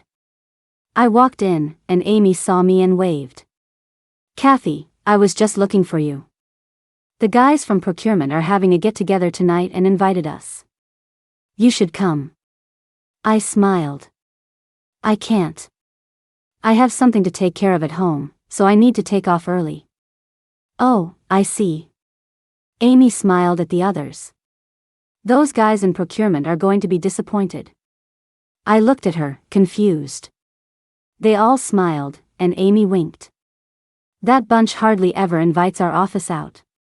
The fact that they're suddenly thanking us for our help right after you started is a dead giveaway. She came over and linked her arm with mine. Honestly, a few guys have already been asking me about you. Kathy, do you have a boyfriend? I froze for a second. I'm married, I said softly. Really? Amy's eyes widened. I told you, another colleague laughed. Someone like her would have been snatched up long ago. They never stood a chance. I'm so curious, Amy teased. What does your husband do? To have landed such a beautiful wife. He's a painter, I said quietly. An artist. No wonder. A painter must be so romantic. Suddenly, everyone fell silent and stood up, respectfully looking behind me. Mr. Booth. I turned around. Liam was standing at the office door, with Mr. Bernard behind him. He must have just gotten back from outside. His face was expressionless. He glanced around the room and then left. That scared me to death, Amy said, clutching her chest. What bad luck today. Mr. Booth usually takes his private elevator back to the office. He never comes this way. A little later, I went to ask Mr. Bernard for leave. This afternoon. Mr. Bernard thought for a moment. Hold on, let me check something. After a short wait, he came over to my desk. I'm actually going to that same hospital this afternoon for some business. Do you just need to sign a few papers? I can give you a ride there and back. It'll save you the trouble of getting a cab. I was taken aback. I couldn't possibly. He smiled. It's no trouble, it's on the way. It'll be faster if I take you, and there are actually a few documents that need to be sent out through you this afternoon. You're the only one in the office with that security clearance, so you'll have to work a little late tonight anyway. But I didn't end up going back to the company with him. I signed the hospital forms and was about to leave when the caregiver called me. Ms. Yin, you have to come up here. He's awake, he's awake. Logan was awake. He didn't remember anything. He didn't know who he was, and he didn't recognize my face or Claire's. The caregiver said, he paused, his face blank, that you're my wife. I hesitated, not knowing whether to confirm or deny it, or how to explain the situation to him. After he fell asleep, I found a quiet place and called Claire. Logan's awake. The other end of the line was silent for a moment, then I heard a faint, trembling voice. Is he okay? He has amnesia. He doesn't remember anything. After what felt like a full minute, soft sobs came through the phone. I held the phone, staring at the sky outside, quietly listening to the muffled, uncontrollable crying on the other end.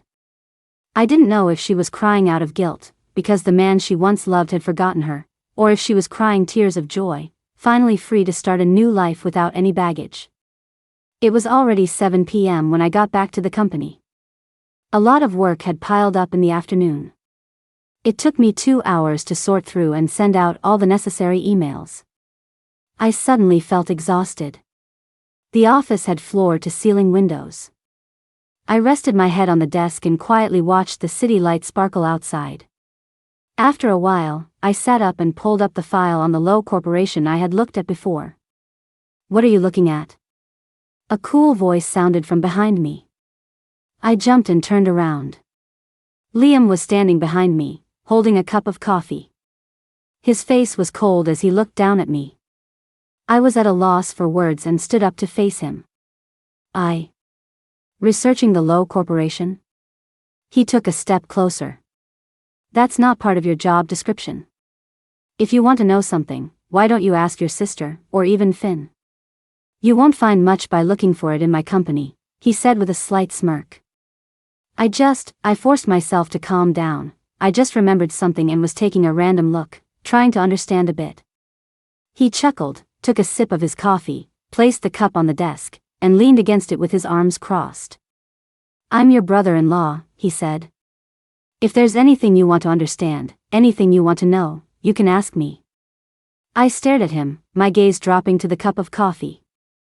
Silence. After a moment, I looked away and closed the computer window. "It's nothing," I shook my head. "There's nothing I want to know." I didn't look at him again, and he didn't say anything more. "What's this?" He picked up an open package from my desk. "The Hannah Thomas English Translation Competition?" He looked up at me. "You entered?" I said softly, "Yeah." He flipped through the materials. "When did you sign up?" 3 months ago. 3 months ago, when I was still his wife. "What's your pen name?"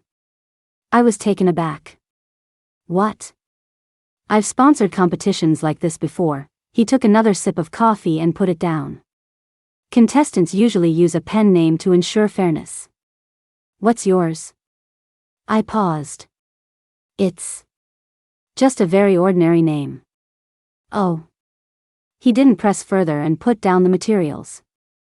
After a moment of silence, he turned to leave. My eyes caught the nearly empty coffee cup on the desk, and I finally couldn't hold back. I said softly. He stopped and turned to look at me.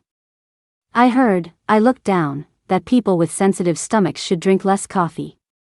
"Oh," he said nonchalantly. "Who told you that?" "Who told me that?" I froze.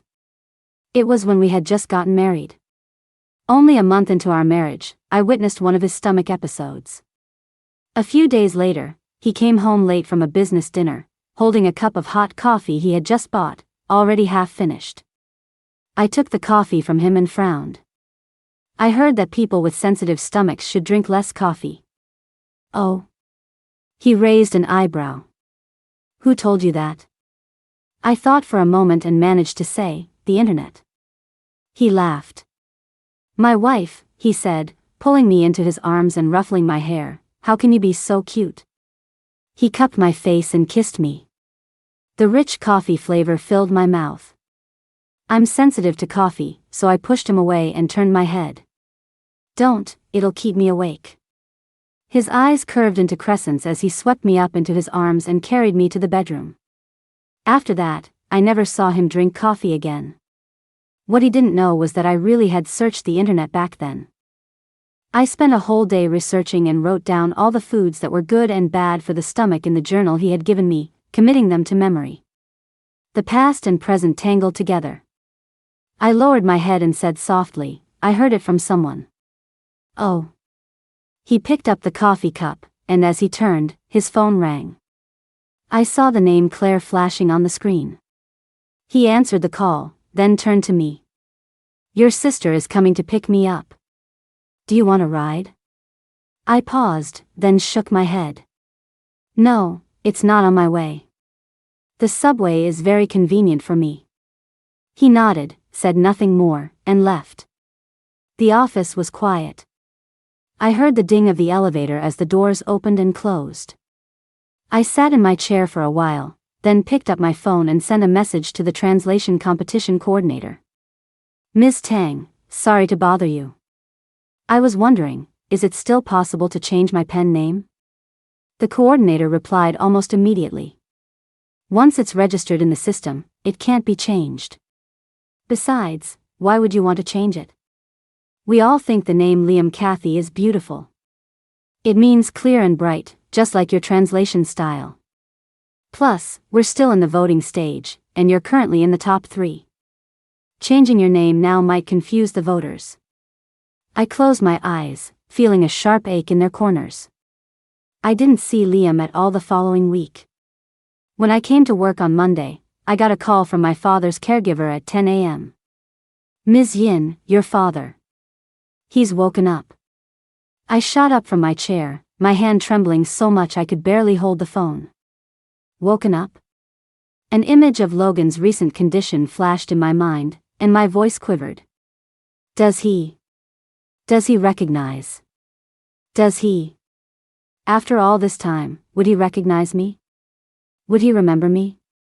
The words caught in my throat, and I couldn't get them out. He's still a bit disoriented, the caregiver said. But don't worry. The doctor just said it would be best for a family member to come and talk to him. It will help with his recovery. That's why I called you right away. Okay, I clutched the phone. I'll be right there. After hanging up, I looked at my reflection in the mirror opposite me and saw that my face was streaked with tears. My hands shaking, I opened the app to buy a ticket, only to find that all the train tickets to County for the next week were sold out. I froze, closed my phone, and went to the restroom to compose myself before going to ask Mr. Bernard for time off. Time off is no problem, but in County?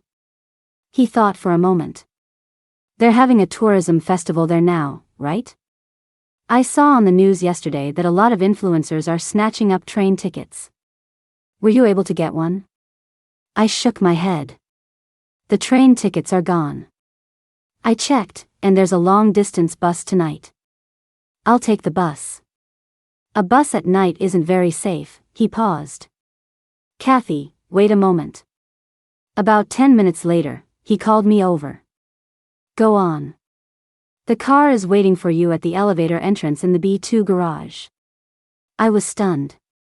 Mr. Bernard? He smiled. Our company has always cared for its employees' families. Parents are a top priority and can't be delayed. The company is sending a car to take you to County. Is that appropriate? I hesitated. He shook his head and smiled. Of course it is. When I first started here, I had to rush back to my hometown once, and the company sent a car for me too. Employee family matters always come first. That's always been our company's principle. Don't worry, just go. I was in a hurry to get back, so I didn't refuse. Thank you, Mr. Bernard. I quickly gathered my things and took the elevator down to B2. The moment I stepped out of the elevator, I froze. The familiar Maybach was parked at the entrance, and its owner was leaning against it, his eyes gently closed. You're here? Hearing the sound, Liam opened his eyes and opened the passenger door. Get in. I stood rooted to the spot. I didn't know it was you. I clutched my bag strapped tightly. I can take the bus. You just need a driver, right? What's the difference if it's me or someone else?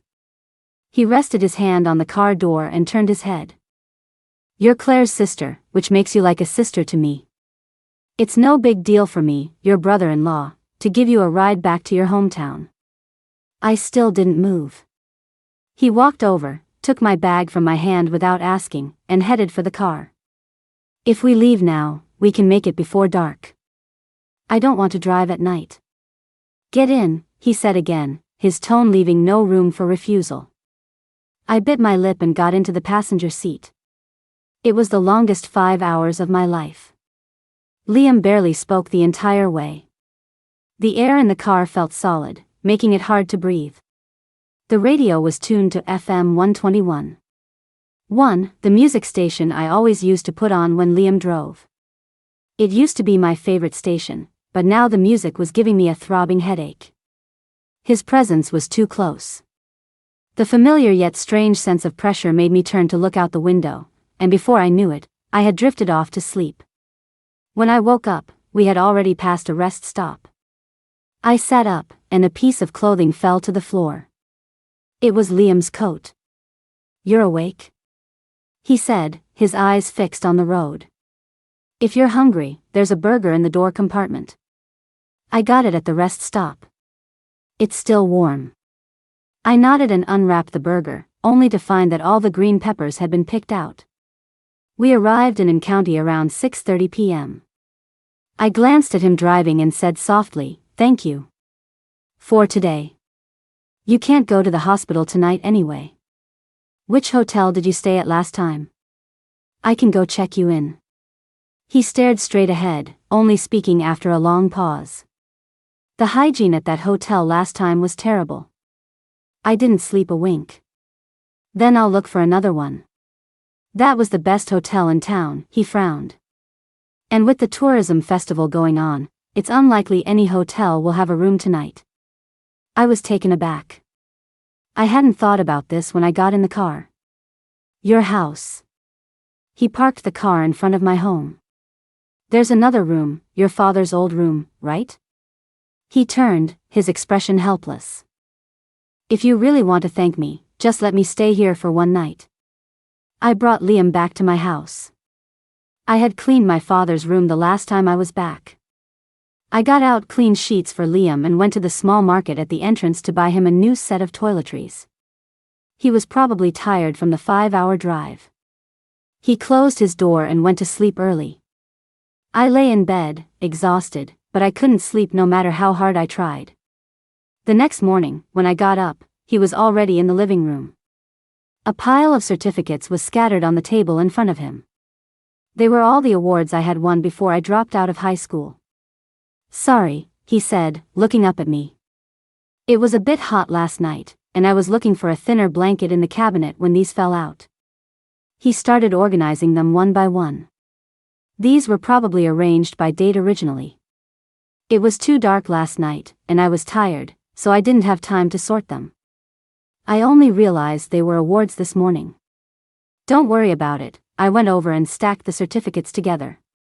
They're useless now anyway. You don't have to be so meticulous. Silence. Why? He asked softly, did you drop out of school? I paused, straightening the stack of certificates. My dad was hospitalized back then. He needed someone to take care of him during the day, and we needed money. I didn't have the time or energy to study anyway, so it was better to just go out and earn money. He lowered his eyes and didn't say anything more. What, I paused, do you want for breakfast? He looked up at me and said softly, an omelet with ketchup. I froze. My fingertips dug into my palms. I stammered, we don't have any ketchup. Oh, he said lightly. Then never mind. Anything is fine.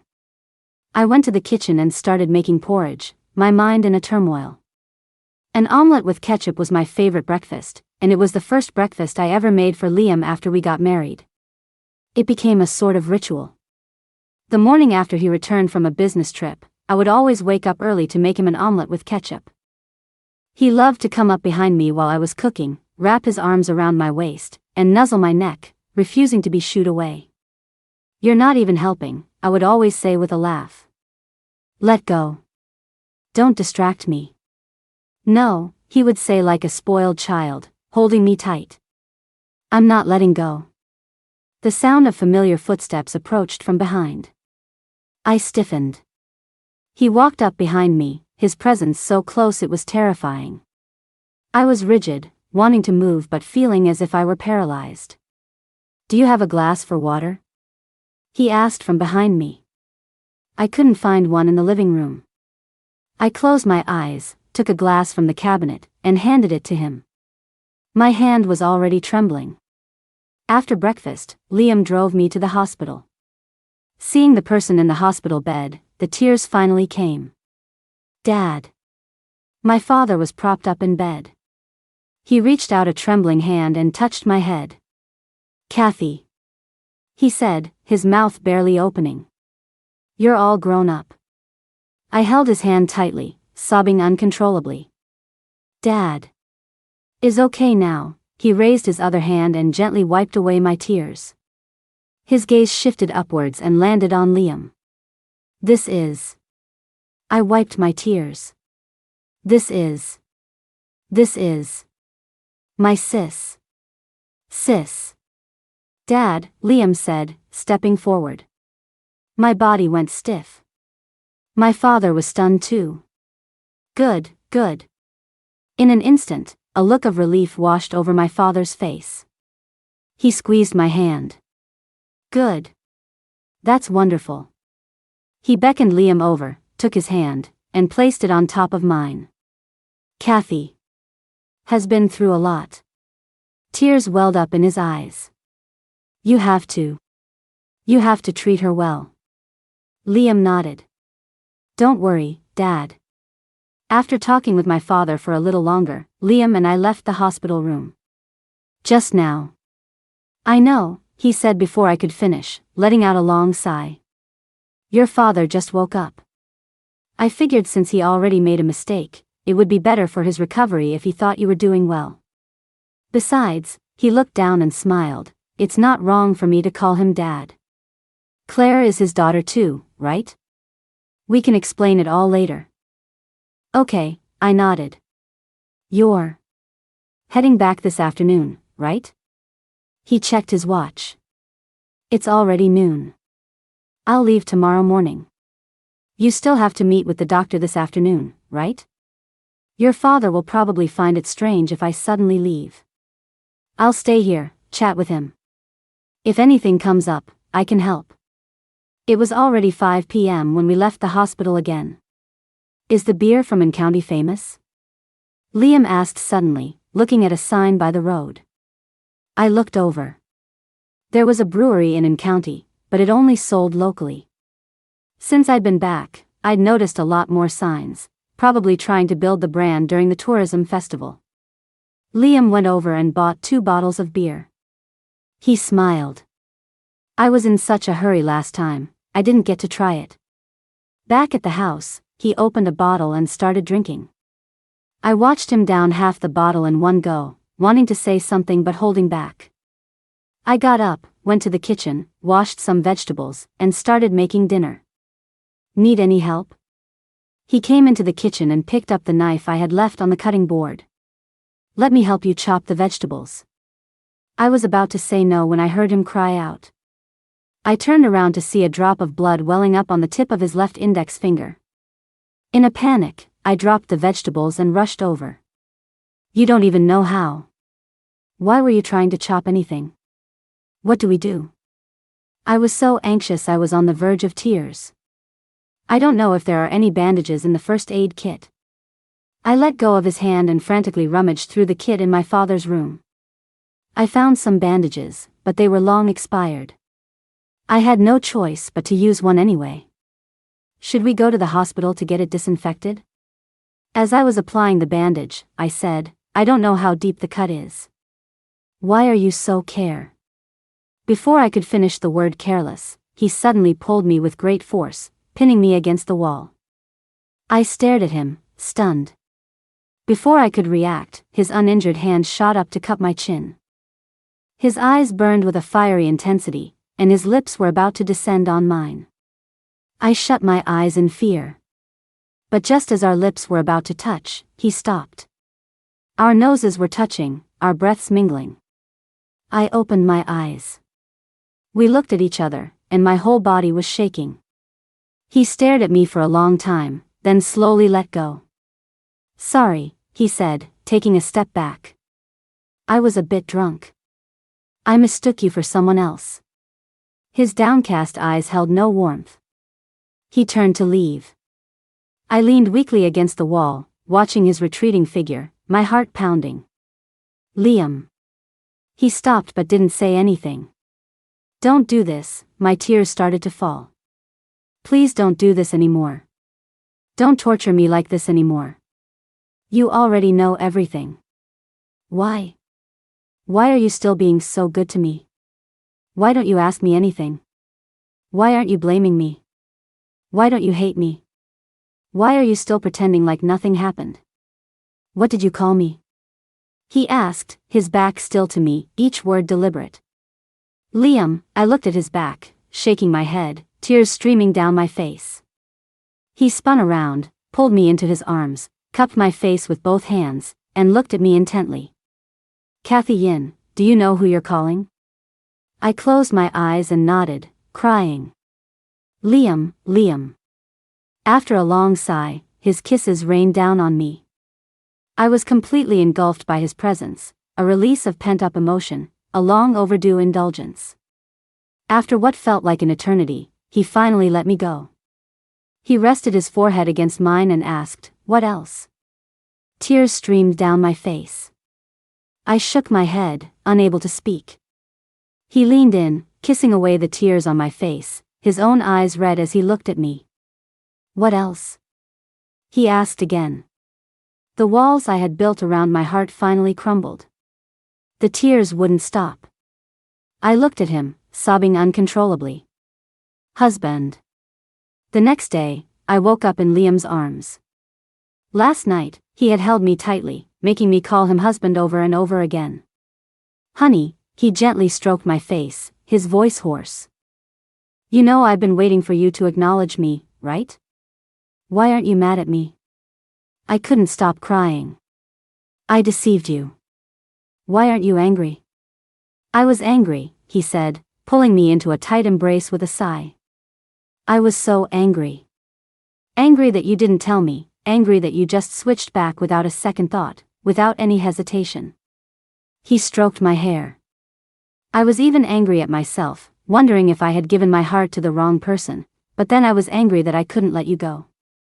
I thought, I sobbed, that you loved her. That I was just a bad imitation. March 26, 2020. That was the day, wasn't it? I froze and looked up at him through tear-blurred eyes. That was the day in the hospital when I first met him as Claire. Silly girl. He touched his forehead to mine and sighed. But my already oxygen-deprived brain felt even more confused.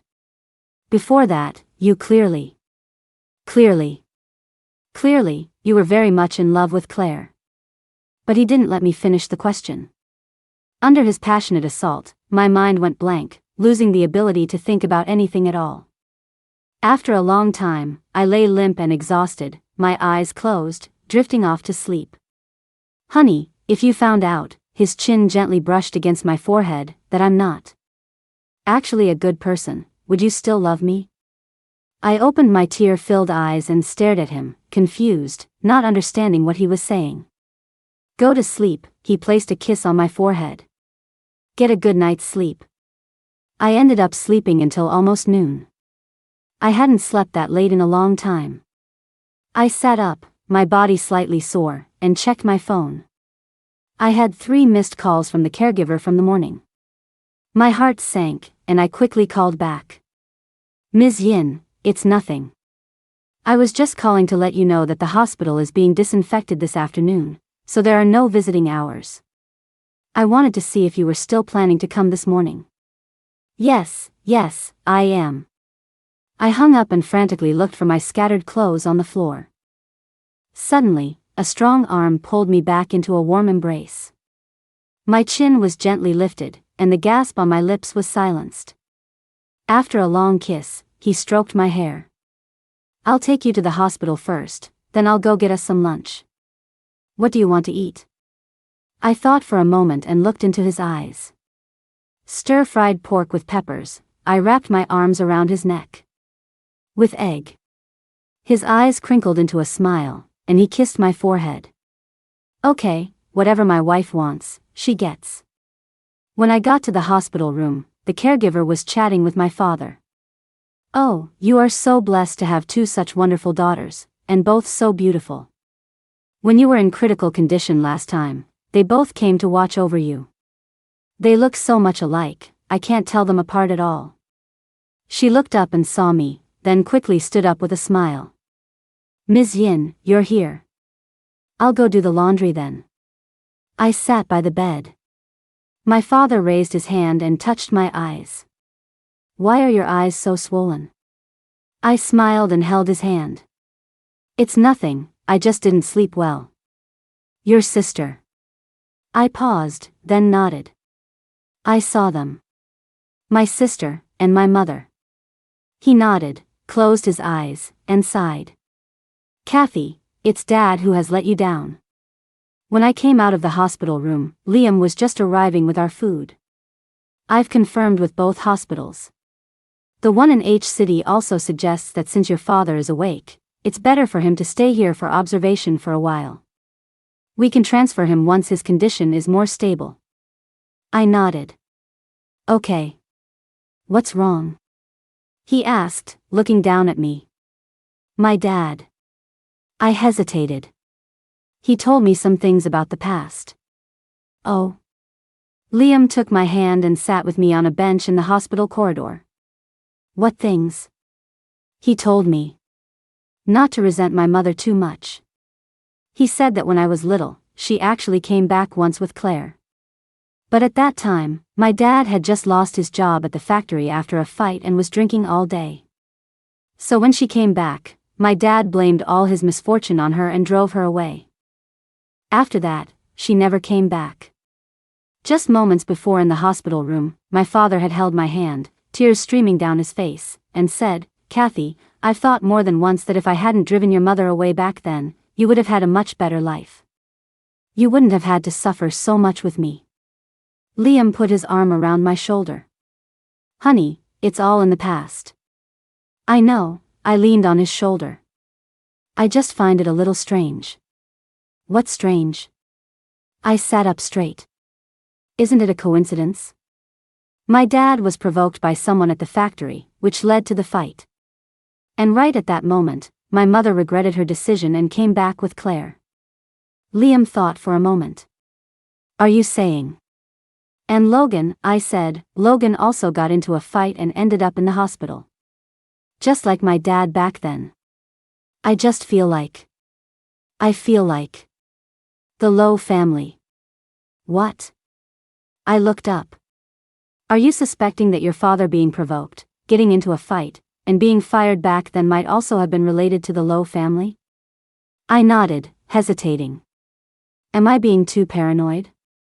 "Not necessarily," he shook his head. "From what I know of Mr. Lowe, he's a master manipulator who will stop at nothing to achieve his goals. The people from the factory back then, can we still find them?" Liam and I went to the old dormitory buildings that the factory used to own. Many of the old workers still lived there. "You're asking about Tom Bernard?" An old man shook his head. "He left the county years ago when the factory closed. No idea where he went."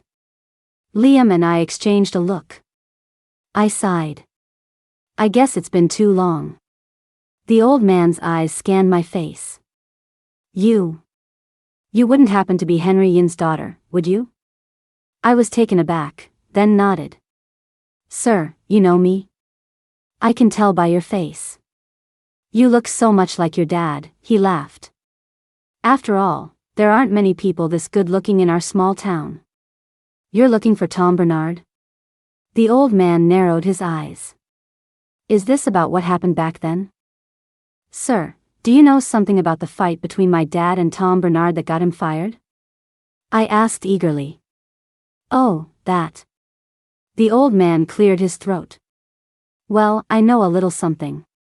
Liam stepped forward, lit a cigarette for the old man, and slipped the rest of the pack into his hand. The old man glanced at the cigarette pack, nodded at Liam, clearly pleased. He blew out a smoke ring and said slowly, "Actually, about what happened back then. Those people, they approached me too." "Those people?" Liam asked. "Who were they?" "I don't know. The thing is, by that time, nobody was really interested in talking about Henry's wife running off anymore. But then one day, this guy shows up and offers me money to use the story to provoke Henry into a fight. I'm a man of principles. I don't do that kind of thing, so I said no. The guy probably thought I was just scared, so he told me all I had to do was provoke him into one fight, and the factory would definitely fire him, and I wouldn't get into any trouble." Did the man have any distinguishing features? Like an accent, or what he was wearing, his age? I asked anxiously. The old man waved his hand. "That was years ago. I don't remember. Later, I was transferred to a branch factory in the next county. It was only when I came back 2 years later that I heard Henry had been fired for fighting with Tom Bernard. And let me tell you, Tom Bernard was a real piece of work." I suddenly understood. Back then, Miss Shaw had regretted her decision. For whatever reason, she had regretted it and had come back with Claire, wanting to reconcile with my father. At that moment, Mr. Lowe had orchestrated this whole thing. Or, as Liam had said, he knew human nature so well that he knew exactly how to provoke my father, making it impossible for him to accept Miss Shaw back, and also showing Miss Shaw my father at his worst. That way, Miss Shaw had no way out and could only take Claire back to the Lowe family in H City, never to return, or dare to return, to N County again. That certainly sounds like Mr. Lowe's style, Liam said when we got back to the house. But even if we guess it was him, we don't have any proof, I said softly. It was too long ago. Besides, my father was the one who actually got into the fight. What about Logan? He said. Could we find any evidence from him?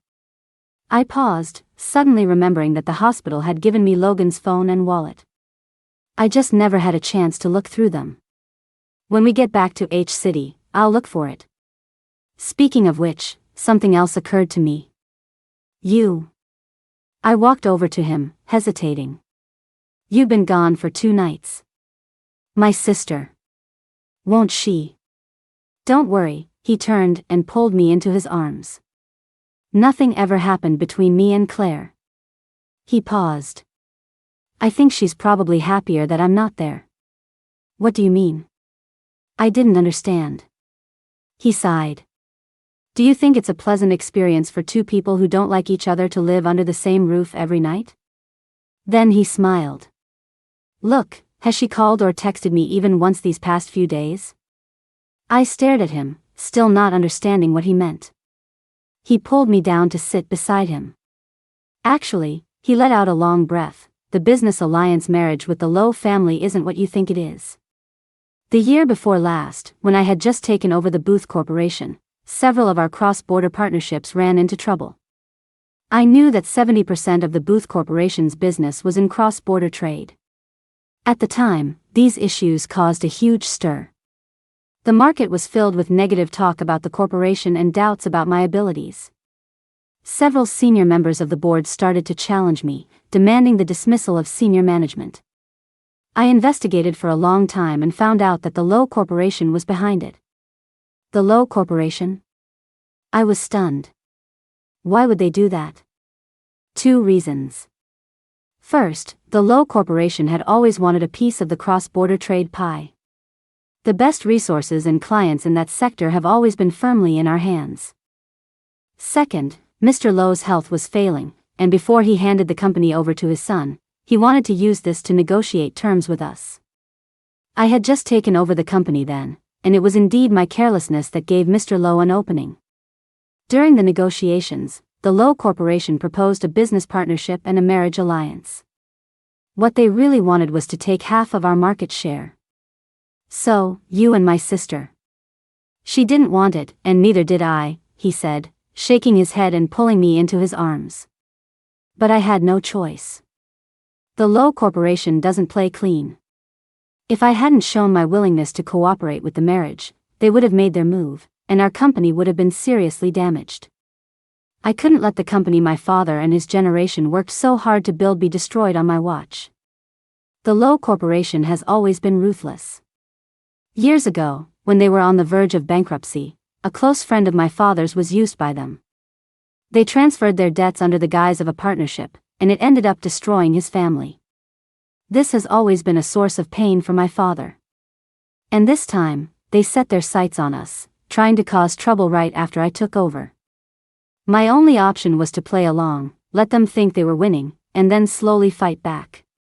So that's why you helped Finn on those projects last year? Yes, he nodded. Just like the documents you found at the office, the Lowe Corporation got the better end of the deal in almost all of those collaborations.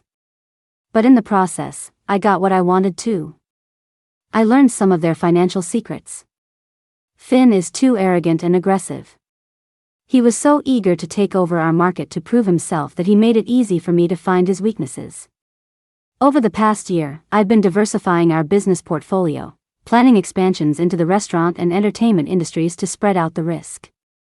That way, even if I ultimately lose in the cross-border trade sector, the Booth Corporation will have other industries to fall back on and will never collapse. So that was it. That's why he started the Clarity dessert chain last year. Claire was also a victim in this deal, in a way, he sighed. I could see her impatience and indifference on every date. I had also heard that she had a very intense relationship with a boyfriend in college. So my initial plan was to get engaged first to appease the Lowe family and hopefully resolve everything before we had to get married. Then, why did you marry me? I didn't understand. He paused. Because I fell in love with you. He smiled. If my initial kindness towards Claire was out of guilt for having to put on an act, then after March 26, 2020, I was no longer acting. I fell for you and got myself trapped. That was something I never saw coming. I wanted to marry you, so that even if something happened to the Lowe Corporation, you would still be Mrs. Booth and wouldn't be too affected. If the Lowe family tried to use you again for anything, I could better protect you. But I was also very torn. He shook his head with a bitter smile. I didn't know how you would feel when you found out that I was the one pulling the strings behind the Lowe Corporation's downfall. After all, those are your parents and brother. Would you hate me? Would we be over? He stroked my hair. I even thought about just letting it go, giving them half the market share. Is business really that important? It didn't seem so anymore. But I only have one wife. As long as you and I, the two of us, were okay, that's all that mattered. Every night, watching you sleep, I felt a little scared. I couldn't tell you, I didn't dare to tell you. I sound like an idiot, don't I? He said, smiling at me. I never knew any of this. So when Claire brought me to N County to see you, I was furious, but I also felt a strange sense of relief, he said with a wry smile. Relief that my wife wasn't actually Claire, because that meant you wouldn't hate me for what happened to the Lowe Corporation. Silence. Honey, he turned to look at me and asked softly, after hearing all this, do you want to leave? I looked up, wrapped my arms around his neck, my eyes stinging. Why would I leave? I'm never leaving again. He smiled and held me tight, but then he raised his hand pitifully. But you really are cruel, he sighed, waving his bandaged finger accusingly. Stomach aches, drinking coffee, nothing worked. You had to force me to self-harm and bleed before you would acknowledge me, right? Still holding a grudge. I wiped my eyes, slipped out of his embrace, and went to my bag to get a new bandage. The cut on his finger had almost healed. I looked at him and said softly, you idiot. I know, he touched his forehead to mine and smiled. I'm an idiot. After 2 more days in N County, Liam and I returned to H City. One afternoon a week later, Claire suddenly said she wanted to have lunch together. Claire called me, Liam frowned. She said. She wants me to bring you along for lunch. Where are we eating? A new trendy restaurant next to H City Hospital. H City Hospital? I understood. She probably doesn't want to eat. She wanted to see someone. When Liam and I left the office, Claire's car was already parked on the side of the road. Kathy, she came up to us, smiling. I had a hard time getting a reservation at that restaurant, so I told Liam he had to bring you. I smiled. Okay. The 3 of us were silent for the entire ride. When we arrived at the restaurant, Claire parked the car and suddenly said, Kathy, your husband, has he been discharged yet? No, I replied softly. I had been visiting the hospital frequently lately, and each time I went, I would take some recent photos of Logan and send them to Claire. She never replied. Liam, Claire said, should we go visit my brother-in-law? He's been in the hospital for so long, and we haven't even seen him yet. Liam paused, then nodded. Sure. I was right. She probably didn't dare to see Logan alone, but if she brought both me and Liam, she would have a reasonable explanation for Mr. Lowe if he found out. We went to the hospital room, and I opened the door. Logan's hair had been shaved off due to his head injury, but it had grown back quite a bit over the past few days. He was sitting up quietly in bed. The blue and white striped hospital gown and his short hair made him look clean and fresh, like a young student. You're here? He looked up and smiled, but he froze for a second when he saw me and Claire. His gaze swept over our faces, and then he suddenly smiled at Claire. Honey. Claire's face turned deathly pale. She forced a smile, her voice trembling. "Oh, you've got the wrong person. I'm Kathy's sister." Her hand, clutching my clothes, was shaking. Kathy is your. Sorry, Logan said with a pure, innocent smile. You two just look so much alike. Claire stood there, stunned. How are you? I asked, walking closer. I'm good. He moved his arm. The doctor says I can be discharged after a few more days of observation. That's good. Honey, he suddenly grabbed my sleeve and whispered, I heard the hospital cafeteria has amazing soup dumplings. Do you want some? I was taken aback. Huh? He smiled. I can walk now. If you want some, I can go grab them for you. I glanced back at Claire and said softly, the thermos is out of water. I'll go get you some more. Logan nodded. I went to the end of the hallway, put down the thermos, and stared out the window. Suddenly, the door next to me slammed shut. Before I could react, I was pulled into the stairwell. A familiar, possessive scent enveloped me. You. I pushed him. Someone will see. So what if they do? He said, sulking. Soup dumplings, he grumbled. I think he's asking for another beating. I couldn't help but laugh. I don't like soup dumplings, I said, smoothing his furrowed brow.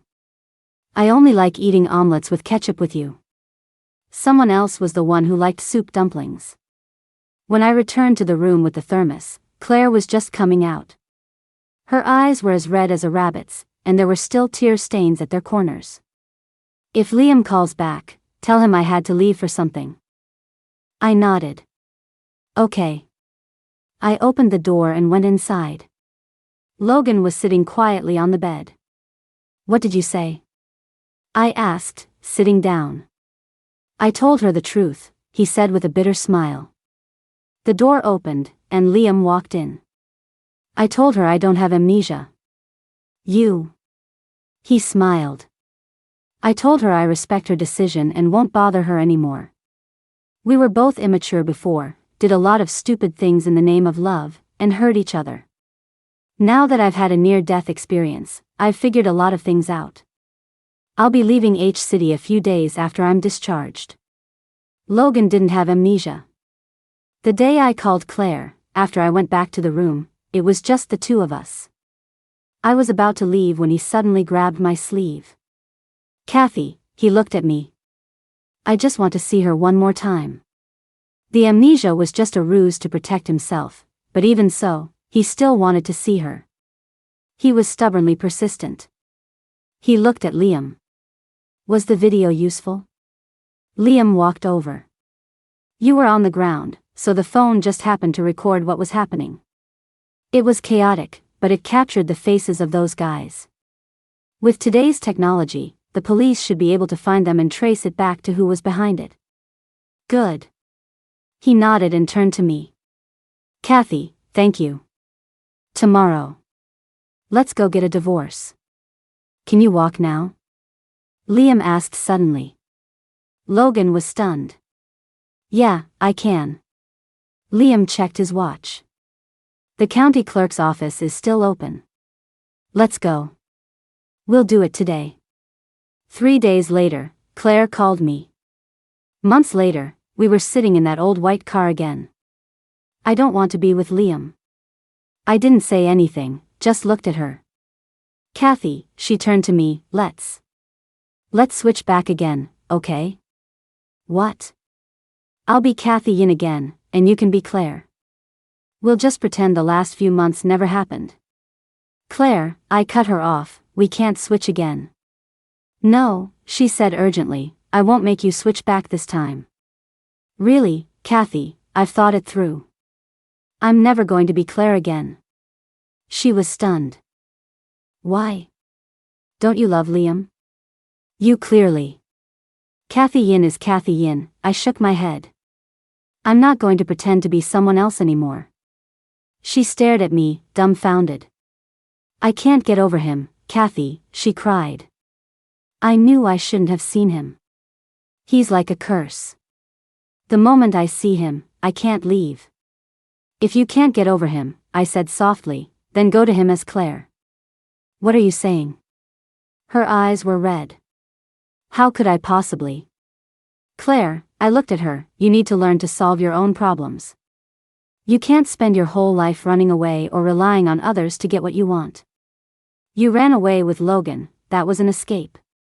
You came back after leaving him, that was also an escape. And now, you want to run away a third time? What do you really want? Do you even know? I'm not like you. She sobbed. No one ever taught me how to solve problems. I can't do it. You can, I looked at her steadily. We have the same blood. If I can, you can too. I paused. This time, I won't help you, and Liam won't either. She stared at me, dumbfounded. Stop running away, I looked at her. Don't you understand by now? You will never get what you want by loving, chasing, and pretending as someone you're not. I handed her a bag containing the keys to the car and the rental apartment. Here, these are yours. They were never mine to begin with. Now, I only wanted what was truly mine. Will he still want me? She asked softly, clutching the bag. How will you know if you don't try? I sighed. After all, true love can't be faked. Just like in County, Liam had recognized me at a glance. Just like at the hospital, Logan had recognized Claire at a glance. Even with an identical face, even after swapping names and identities, the person who loves you will always recognize you. Think about it, I said softly. Logan got a job as a graphic designer at a magazine. He's leaving H-City the day after tomorrow. She stared at me, stunned. You knew. Claire, deep down, you know it too, I looked out at the blue sky. We were both wrong before. The person who loves you will never mistake you for someone else. If you love him, don't leave any regrets. A few days later, Logan left. Liam and I went to see him off. Claire didn't come. She never went back to the Cloud Palace condos, moving back to her parents' house instead. A month later, the Lowe Corporation was in trouble. Using Logan's video, the police were able to trace and dismantle a local gang that the Lowe Corporation had been supporting. During the investigation into the company's finances, they discovered numerous other issues. Liam sold off all his shares in the Lowe Corporation. As a major shareholder, his move caused a panic in the market, and everyone followed suit. Mr. Lowe and Finn were arrested. The Lowe Corporation officially entered bankruptcy proceedings. A frantic Ms. Shaw urged Claire to go back to the Cloud Palace condos and beg Liam for help. She went, but she told Liam, "Let's get a divorce." Liam had expected this. He just looked up and asked, "What do you want?" They signed the divorce papers that day in the presence of their lawyers. Claire didn't ask for anything, only a plane ticket to J-City. J-City was where Logan was. 3 months later, I saw her again in the small park below the Booth Corporation building. She had helped Ms. Shaw handle most of the Lowe family's affairs. She was tanner, and she seemed different from before. Her smoking habit, however, had made a comeback. She pulled out a cigarette. Mom had a hard time accepting the company's collapse at first. She was a rich wife for too long. I had to counsel her every day, like her personal therapist. By the way, she looked at me, "Thank you for taking care of her while I was in J-City for those 2 weeks." I shook my head. After all, she was my mother too. Claire said, a little embarrassed, "She heard you brought Dad to H-City too." She said she wants to see him. She mentioned it to me too, I said with an apologetic smile. I asked Dad about it. He said it's been so long. He used to be unable to let go, but now he truly has. It's better not to meet again. Just be strangers. That's for the best, she said after a long pause, slowly exhaling a puff of smoke. I'm going to J-City next week. Logan. He still won't see me, a bitter smile touched her lips. But I'm not giving up. He had chased her to H-City. Now, she was chasing him to J City. "Kathy," she said after a long silence, "I've always wanted to tell you, for everything that happened before, I'm really sorry, and thank you so much." I shook my head. "It's all in the past." As I was leaving, I told her, "You should really smoke less." She turned, flicking her newly permed wavy hair, and waved with a smile. "Nope. I don't have to pretend for anyone anymore."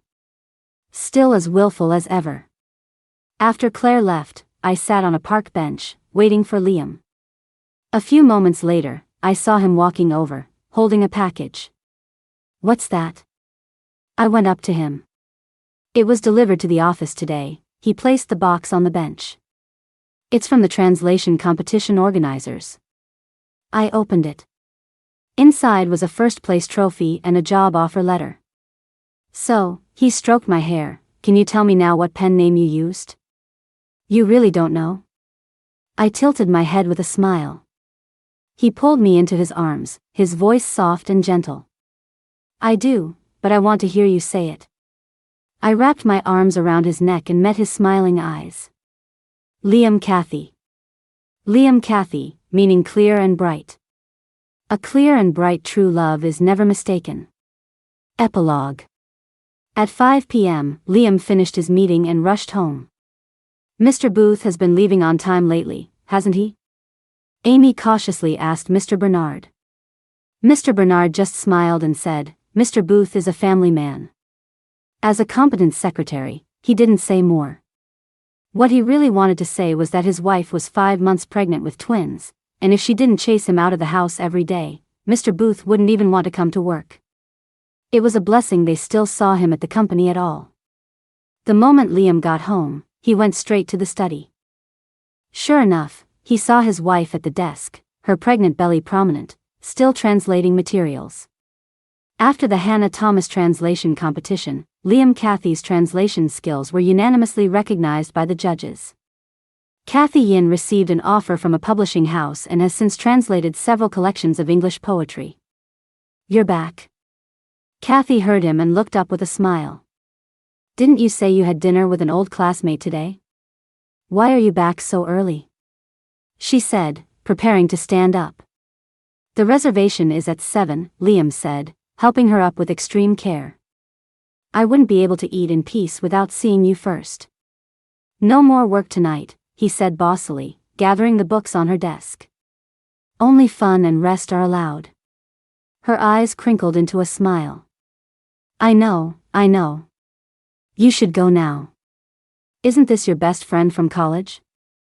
You haven't seen him in years. Don't keep him waiting." Liam nodded but still stayed at home until he saw Kathy finish her dinner before leaving just in time for his appointment. Tyler was already waiting. "Congratulations," Tyler said, raising his glass with a smile. "You're going to be a father." "Thanks." Liam clinked his glass with his. "Marriage really changes a man," Tyler teased. "Your face is practically screaming, 'I have a wife and I'm happy.'" Liam laughed. Tyler smiled again. "When's the due date?"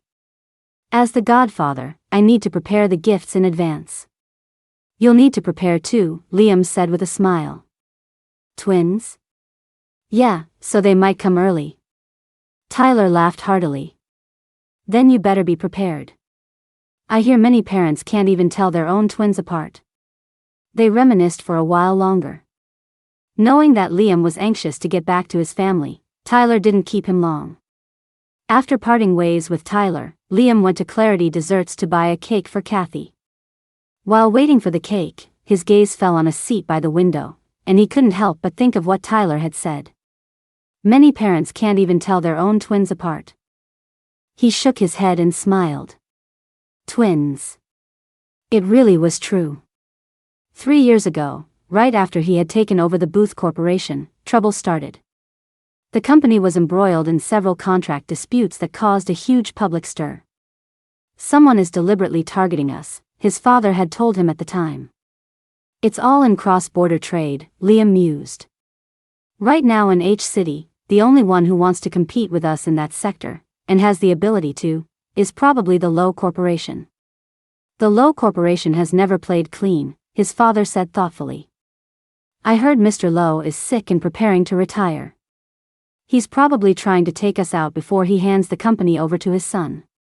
Those old guys on the board, a few of them have been clamoring every day to dismiss the management, his father continued with a frown. I bet the Lowe Corporation is behind that too. It won't be that easy for him to take us out, Liam thought for a moment. He probably wants to negotiate.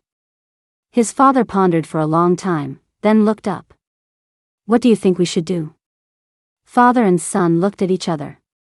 Take the initiative, Liam said. And so, the Booth family reached out to the Lowe family, proposing a business partnership. Business is war, and both sides were shrewd. After several rounds of negotiations, they had a good sense of what the other wanted. At a dinner, Mr. Lowe specifically brought Claire along and said to Liam, "You young people should talk more." The Lowe family wanted to use a marriage alliance to bind the Booth Corporation in their cross-border trade cooperation. What they really wanted was half of the Booth Corporation's current market share. Despicable. That's the Lowe family style, his father coughed with anger. Your Uncle Zheng fell into Mr. Lowe's trap back then too, and it destroyed his family. To think that after all these years, not only have I not been able to get revenge for him, but I'm now. It's okay, Dad, Liam gently patted his back. A marriage alliance it is. It's the only way to stabilize the Lowe Corporation and plan for the long term. Otherwise, if they make a move now, we'll be seriously hurt. And so, he started dating Claire. He could feel her disinterest. Claire was like a spoiled princess, saying her schedule was packed and she could only see him once a week at most. He was secretly glad. On the days they didn't meet, he would have gifts sent to the Lowe family every day. He had heard that Claire had a very passionate romance in college. He had no interest in the details. She was acting, and so was he. If it really came down to marriage, they could just get a divorce after everything was settled. They might not even have to get married. An engagement might be enough to stabilize the Lowe Corporation. But then, Claire suddenly got into a car accident. As her boyfriend, he naturally had to visit her in the hospital. He would never forget that day, March 26, 2020. He opened the door and saw the girl on the hospital bed, sitting there looking frail. She turned her head, and their eyes met. He was stunned. Something seemed different. But then again, nothing seemed different. Afterward, he continued to date Claire as usual. She was still the same person, but for some reason, he always felt that she was much cuter after the accident. So cute that he would find himself staring at her blankly, and he started to look forward to every date with her. One day, he bought her a bubble tea. She pouted as she bit the straw and complained softly, "I can't suck up the boba." Really?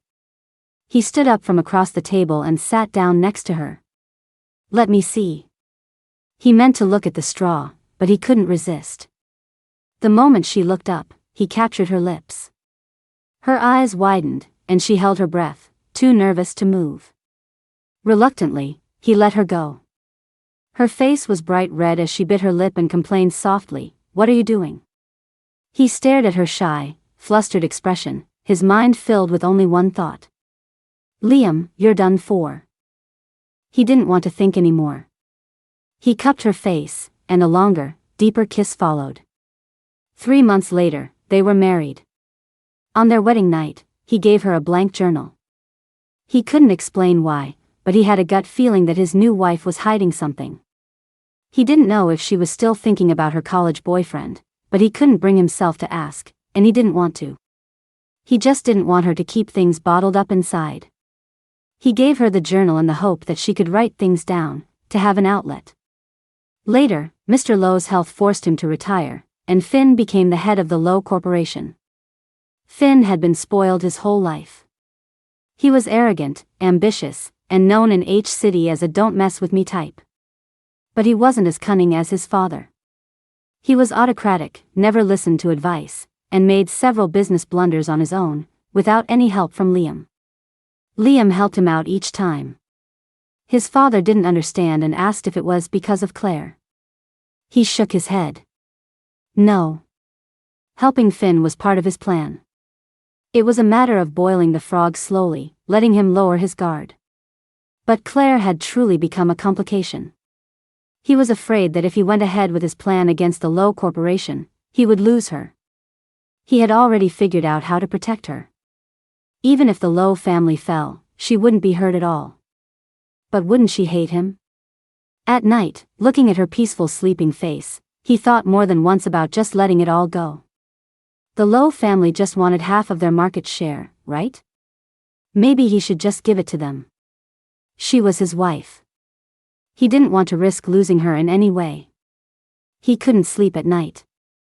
He thought about the history books he had read and suddenly understood the honey trap schemes of ancient times, where generals could see that the beautiful women sent to them were enemy ploys but still couldn't keep a clear head. He was truly experiencing it for himself. He felt he couldn't go on like this, so he went abroad on a business trip for 2 months. One reason was to seek new overseas partners. The other was that he needed to be alone to think of a solution that would work for everyone. 2 months later, he rushed through his work and returned home a week early, just to celebrate their first anniversary with her. But the person in front of him just didn't feel right. It should have been a very sweet night, but he couldn't get into the mood. Looking at her slightly disappointed eyes, he felt very guilty. He gently hugged her, but a strange feeling washed over him. What was wrong? He didn't know. She was still the same person. Her nose, her eyes, her mouth, everything was the same. But it just felt wrong.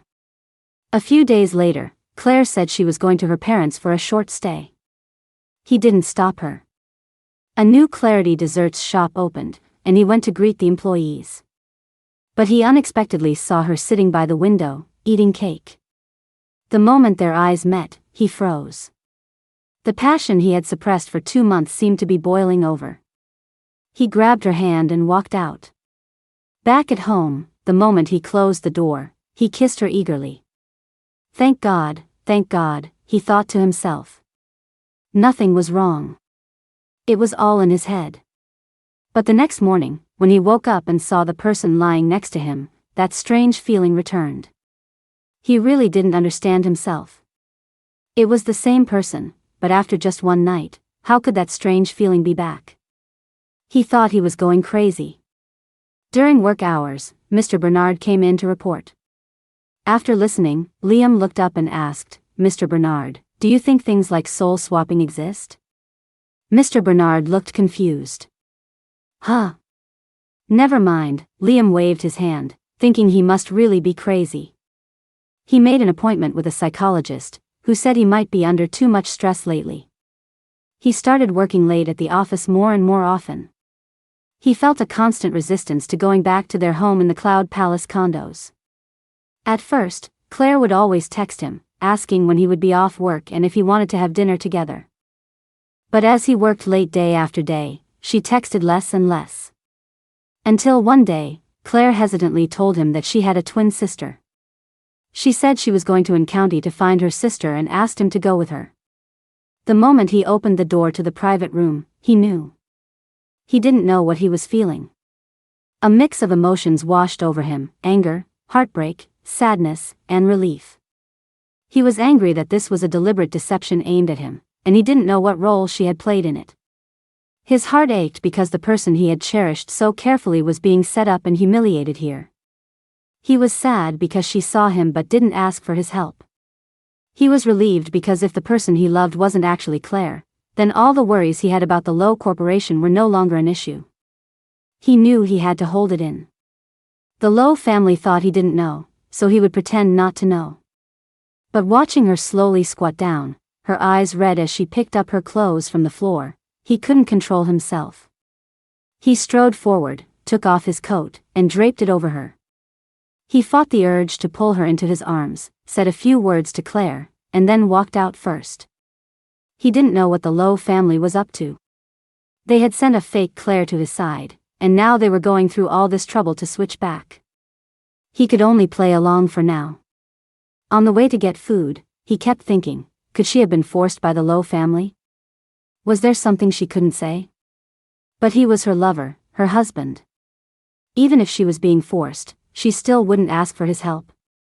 She had plenty of opportunities to tell him. Did she not trust that he could protect her? She switched back just like that, leaving so cleanly. Even her brother-in-law was said so calmly. He suddenly started to doubt if she had ever had any real feelings for him over the past year. If she was just a pawn planted by the Lowe family, then it was no wonder she left so easily. Because she didn't love him. From the very beginning, he was the only one who had fallen. Could that be it? He asked himself. But he couldn't give himself an answer. He went to a restaurant. When he ordered, he told the waiter, "I'd like the stir-fried pork with peppers, but with egg in it." The waiter looked surprised. "Huh? With egg?" He nodded. It was their little secret. He knew she loved stir-fried pork with peppers, but because it always made her break out, she never dared to eat too much. Once, he tried to make it for her but accidentally cracked an egg into it. The dish looked terrible, but she ate it with gusto. "Stir-fried pork with peppers with egg," she said, eating and laughing, "is delicious. And it's a special dish that only I get to taste." At the hospital, when the three of them were eating together, he deliberately placed the stir-fried pork with peppers in front of her. She had no reaction, just suddenly said she wanted to work at the Lowe Corporation. He didn't approve. Whatever her reasons, the Lowe Corporation was too dangerous for her. Coincidentally, Claire looked troubled, so he went along with it and suggested she work at the Booth Corporation instead. His reasoning was sound, and even Claire couldn't argue. No matter what she had done or what she was planning to do, it was better to keep her by his side, where he could protect her personally. After she started working at the Booth Corporation, he finally confirmed one thing. She had feelings for him. If she didn't, she wouldn't have made him porridge, she wouldn't have had that look of worry on her face when she saw his stomach hurting, and she wouldn't have run away after he said that thing about being fed. But she still wouldn't acknowledge him. When Mr. Bernard told him that Kathy was going to the hospital to see Logan, his temper flared. She ignored her own husband, who was right in front of her every day, and was actually taking care of that other man as if he were her husband. "You go with her. Make sure she signs the papers and comes right back to work. No delays." But she didn't end up coming back with Mr. Bernard. He said that Logan had woken up, and she had stayed at the hospital. He finished work early that day and had no other engagements.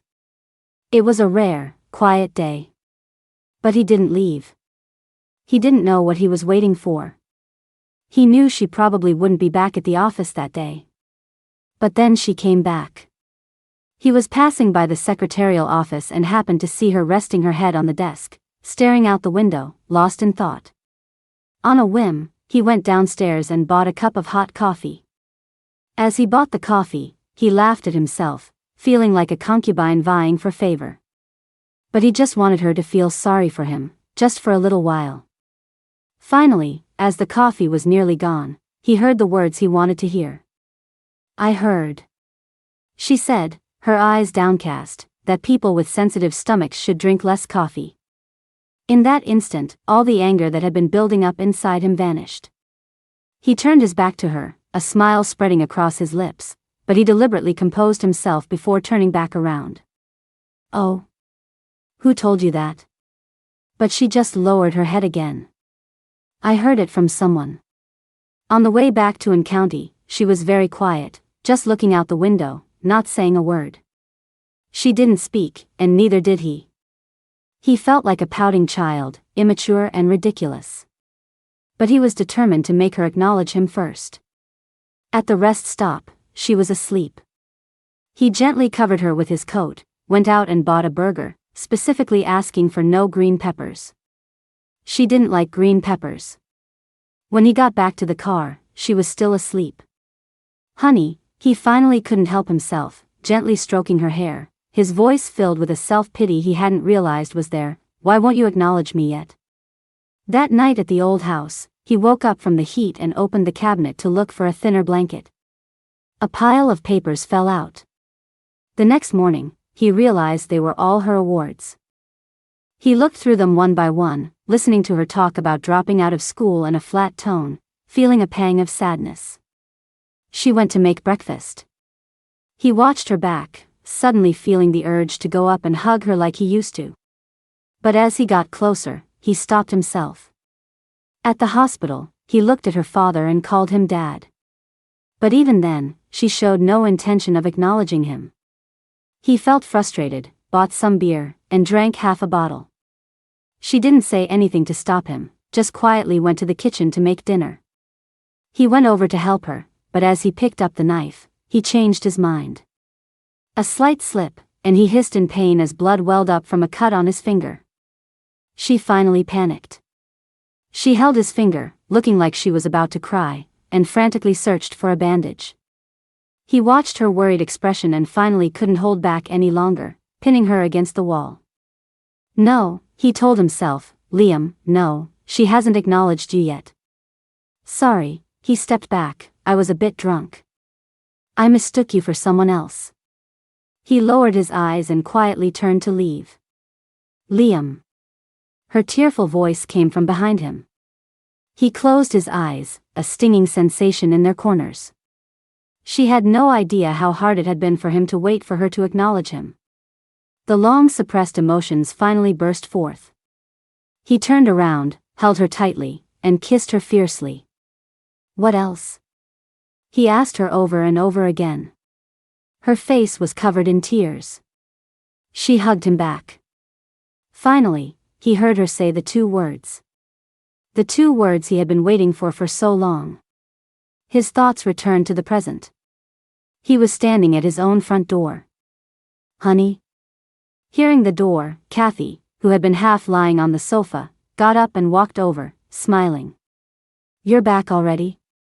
He looked at the peaceful expression on her face and felt that nothing in the world could compare to her smile. He smiled and held up the small cake in his hand. Yeah, I'm back, honey. That day, just as Logan finished his morning work, the receptionist came over with a grin. Mr. Logan, that Miss Lowe is here again. She brought you some bubble tea. Logan paused, took the tea, and smiled up at her. Thanks. A small card was attached to the tea, with a crudely drawn flower and a few words. Take a break. Don't work too hard. The young receptionist leaned in. Mr. Logan, are you really not going to see her? Miss Lowe has been coming by for over 6 months now. She was dying of curiosity. The handsome graphic designer in front of her had started a year ago. He was clean-cut and good-looking, talented, and she had heard he used to be a painter but had to change careers after an injury to his right hand affected his ability to paint. The company's leaders had been so impressed with him during the video interview, even though he was still in a hospital bed, that they hired him on the spot. When he first started, the office busybodies were constantly trying to find out if he had a girlfriend. He said he didn't but also made it clear that he wasn't looking. Why the handsome Mr. Logan wasn't looking for a girlfriend quickly became the hottest topic of office gossip. Single, talented, handsome, and with a great personality, it was a travesty for someone like him not to have a girlfriend. At an office dinner, a girl with a secret crush on him planned to get him drunk, but he refused to drink. When asked if he was allergic to alcohol, he just smiled and said 2 words. I quit. Gradually, the girls in the office gave up. Everyone concluded that no one would ever be able to win over the handsome graphic designer. Until one day, a young woman showed up downstairs. Everyone was leaving work together, discussing whether to get hot pot, when they saw a young woman standing at the entrance of the publishing house, her eyes red as she stared at Logan. Logan. The moment she spoke in her sweet voice, everyone's gossip-loving souls were reignited. But to their surprise, Logan just calmly walked over, said a few words to her, and then continued on to get hot pot with them. He was so calm that it left everyone at a loss. Do you think Mr. Logan is, like, a player or something? Could be. Look at how upset that girl was, and he didn't even flinch. Someone bold enough went to ask Logan about it. He just paused and said flatly that she was an ex-girlfriend and that they had broken up. But everyone felt that this ex-girlfriend was coming around a little too often. Logan wouldn't see her, but she wasn't discouraged. She would often just drop something off and leave. No one knew what she was trying to accomplish. In the evening, as Logan was cleaning his desk, he saw the cup of bubble tea from lunchtime. He picked up the cup, touched the little flower drawn on it, and his thoughts drifted. It was his sophomore year of college. He had his eye on a girl, Claire Lowe, from the Chinese literature department. His best friend put an arm around his shoulder and warned him, "Buddy, you're choosing hard mode. A lot of guys like that girl, but she's really hard to get. Her nose is always in the air." "Is that so?" He smiled, starting his motorcycle. "I happen to like a challenge." He started a thread on the school's online forum, posting a new drawing of Claire every day. The campus hunk of the art department chasing the campus belle of the Chinese literature department quickly became the talk of the school. Claire angrily came to find him. "What do you think you're doing?" "Chasing you." "Chasing me?" Claire's face turned red. "Doesn't mean you have to make it known to the whole school." This way, this way." "This way what?" He grinned. "This way I can eliminate all my competition before they even have a chance." Her face turned crimson. After a long moment, she managed to say 2 words. "Shameless. I'm openly pursuing someone I like." "How is that shameless?" He said deliberately. "You." She couldn't argue with him. She stomped her foot in frustration and ran off. Their 2 departments were close to each other. After that, every time she had class, Logan would have a classmate bring her a cup of bubble tea. There was always a small card attached with one of his drawings. Claire found him. "Stop sending me bubble tea. I don't even like it." "Then what do you like?" He replied with a smile. "Whatever I like, I don't need you to buy it for me." "Oh." He pretended to think. "But I heard you've been collecting all the little cards I draw." Claire froze, her face instantly turning red. She realized he had even bribed her roommate. "Claire Lowe," Logan walked toward her, step by step. "Do you like me?" "I don't." She denied. "Oh," he held out his hand. "Then give me back the drawings." "You." She bit her lip, cornered by him. "Can't bear to part with them?" "Who can't bear to part with them?" She was on the verge of tears. "Then give them to me." "You're asking for something back after giving it away," she said, aggrieved. "Are you even a man?" Logan was stunned, then laughed. "You don't like me, so why are you keeping my drawings? To show your future boyfriend?" Claire stared at him, wide-eyed, speechless. All right, he smiled and took a step back.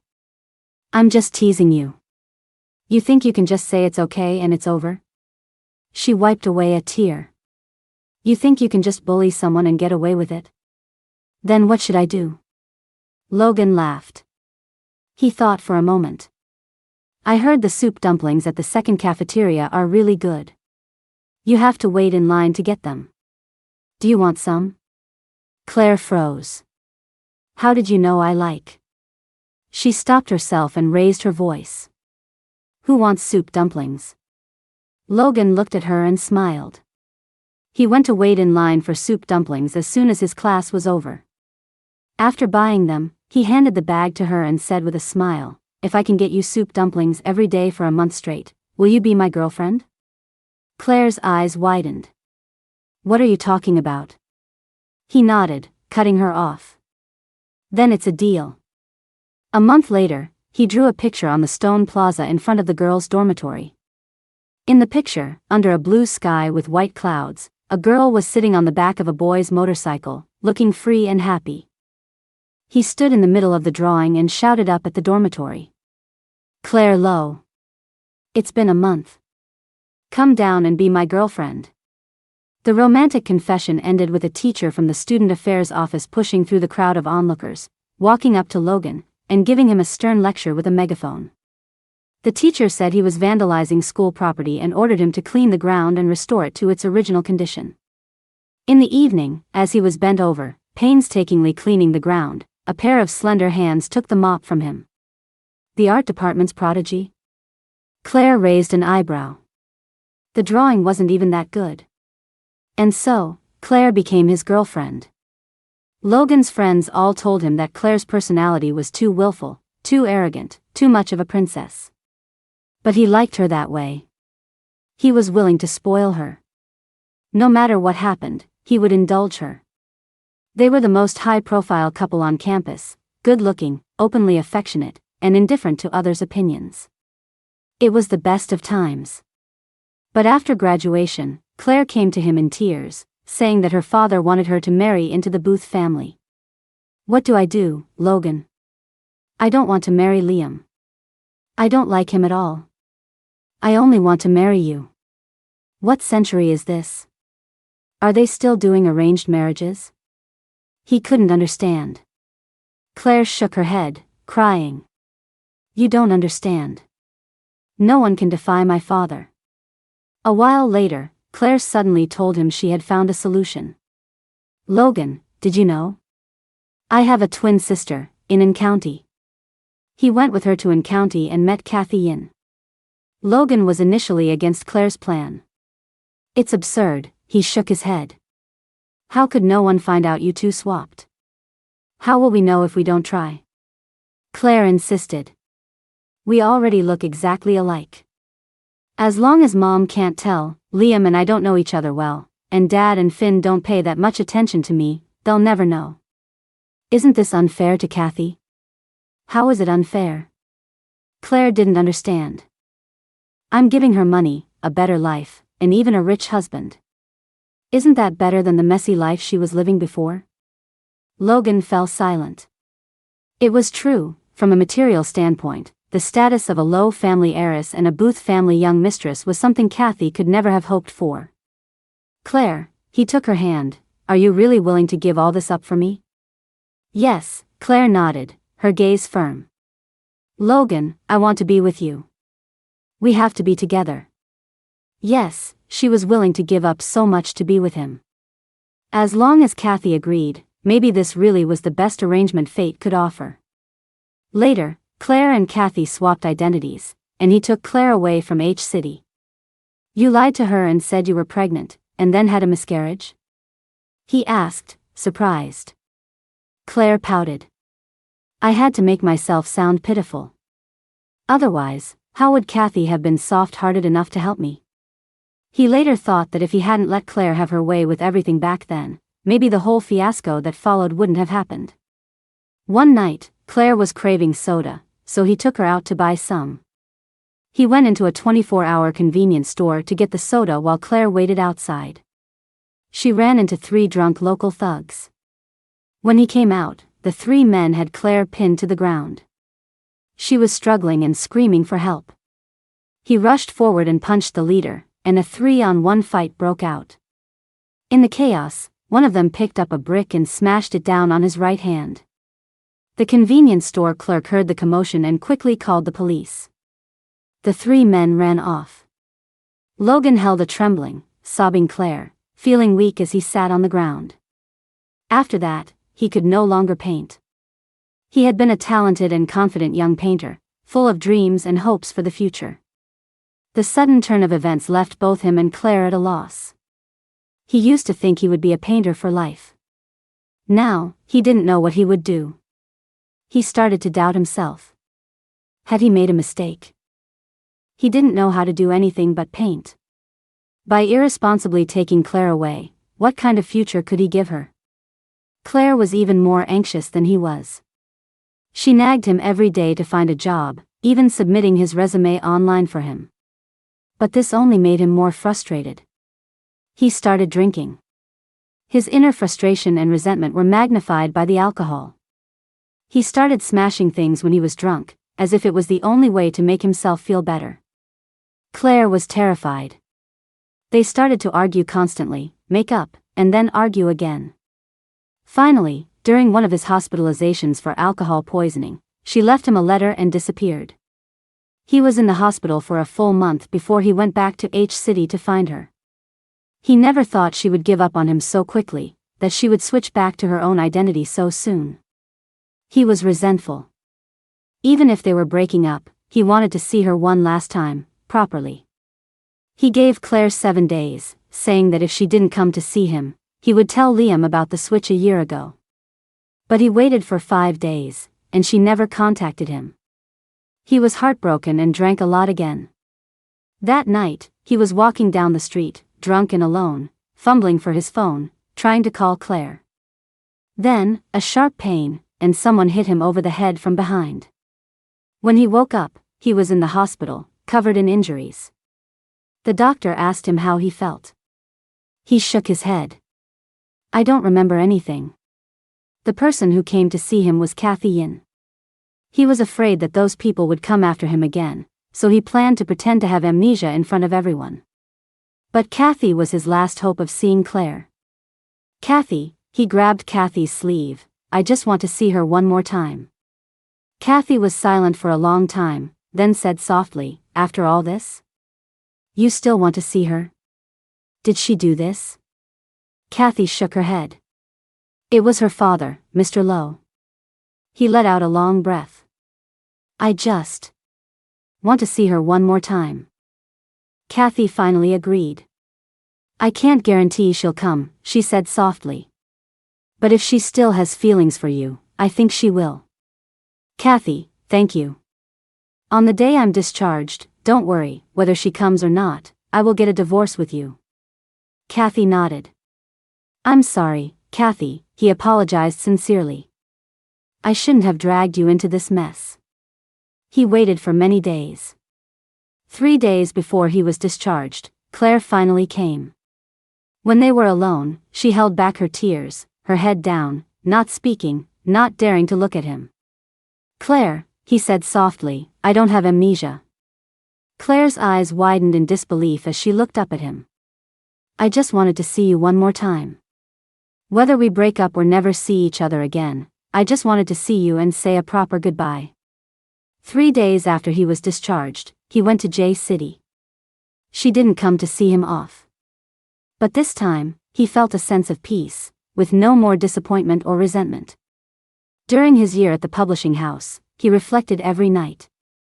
He wanted to become a better version of himself, someone who was no longer reckless, someone mature, someone who could protect the person he loved no matter what happened. He could see that Claire was trying too. 3 months ago, Kathy sent him a message, telling him that Claire had moved to J City with her mother and was working at a new media company. He knew that the new media company was in the office building next to the publishing house. Every time she came to the publishing house, after that first time, she would only stay downstairs for a little while and ask the receptionist to give him something.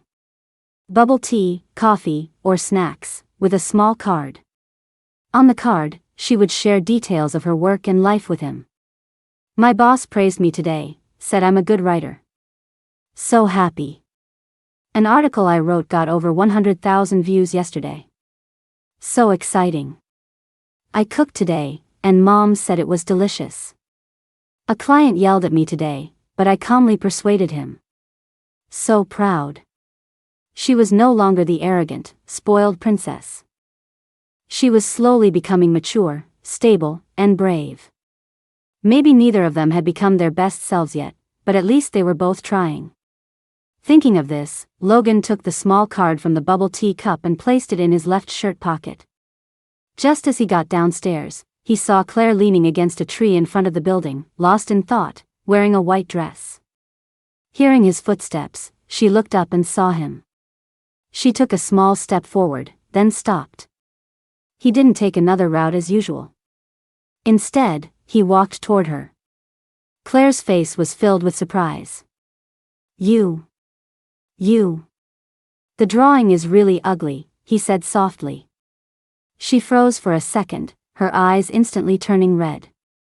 "I have no taste." "You know that," she sniffled. "If you don't like it, give it back." She looked aggrieved. "Have you eaten?" he asked. "Huh?" Claire looked at him in disbelief, tears about to spill from her eyes. "Not yet," she turned her head away and wiped her eyes. "Let's go," he took her slightly trembling hand. "I'll buy you some soup dumplings."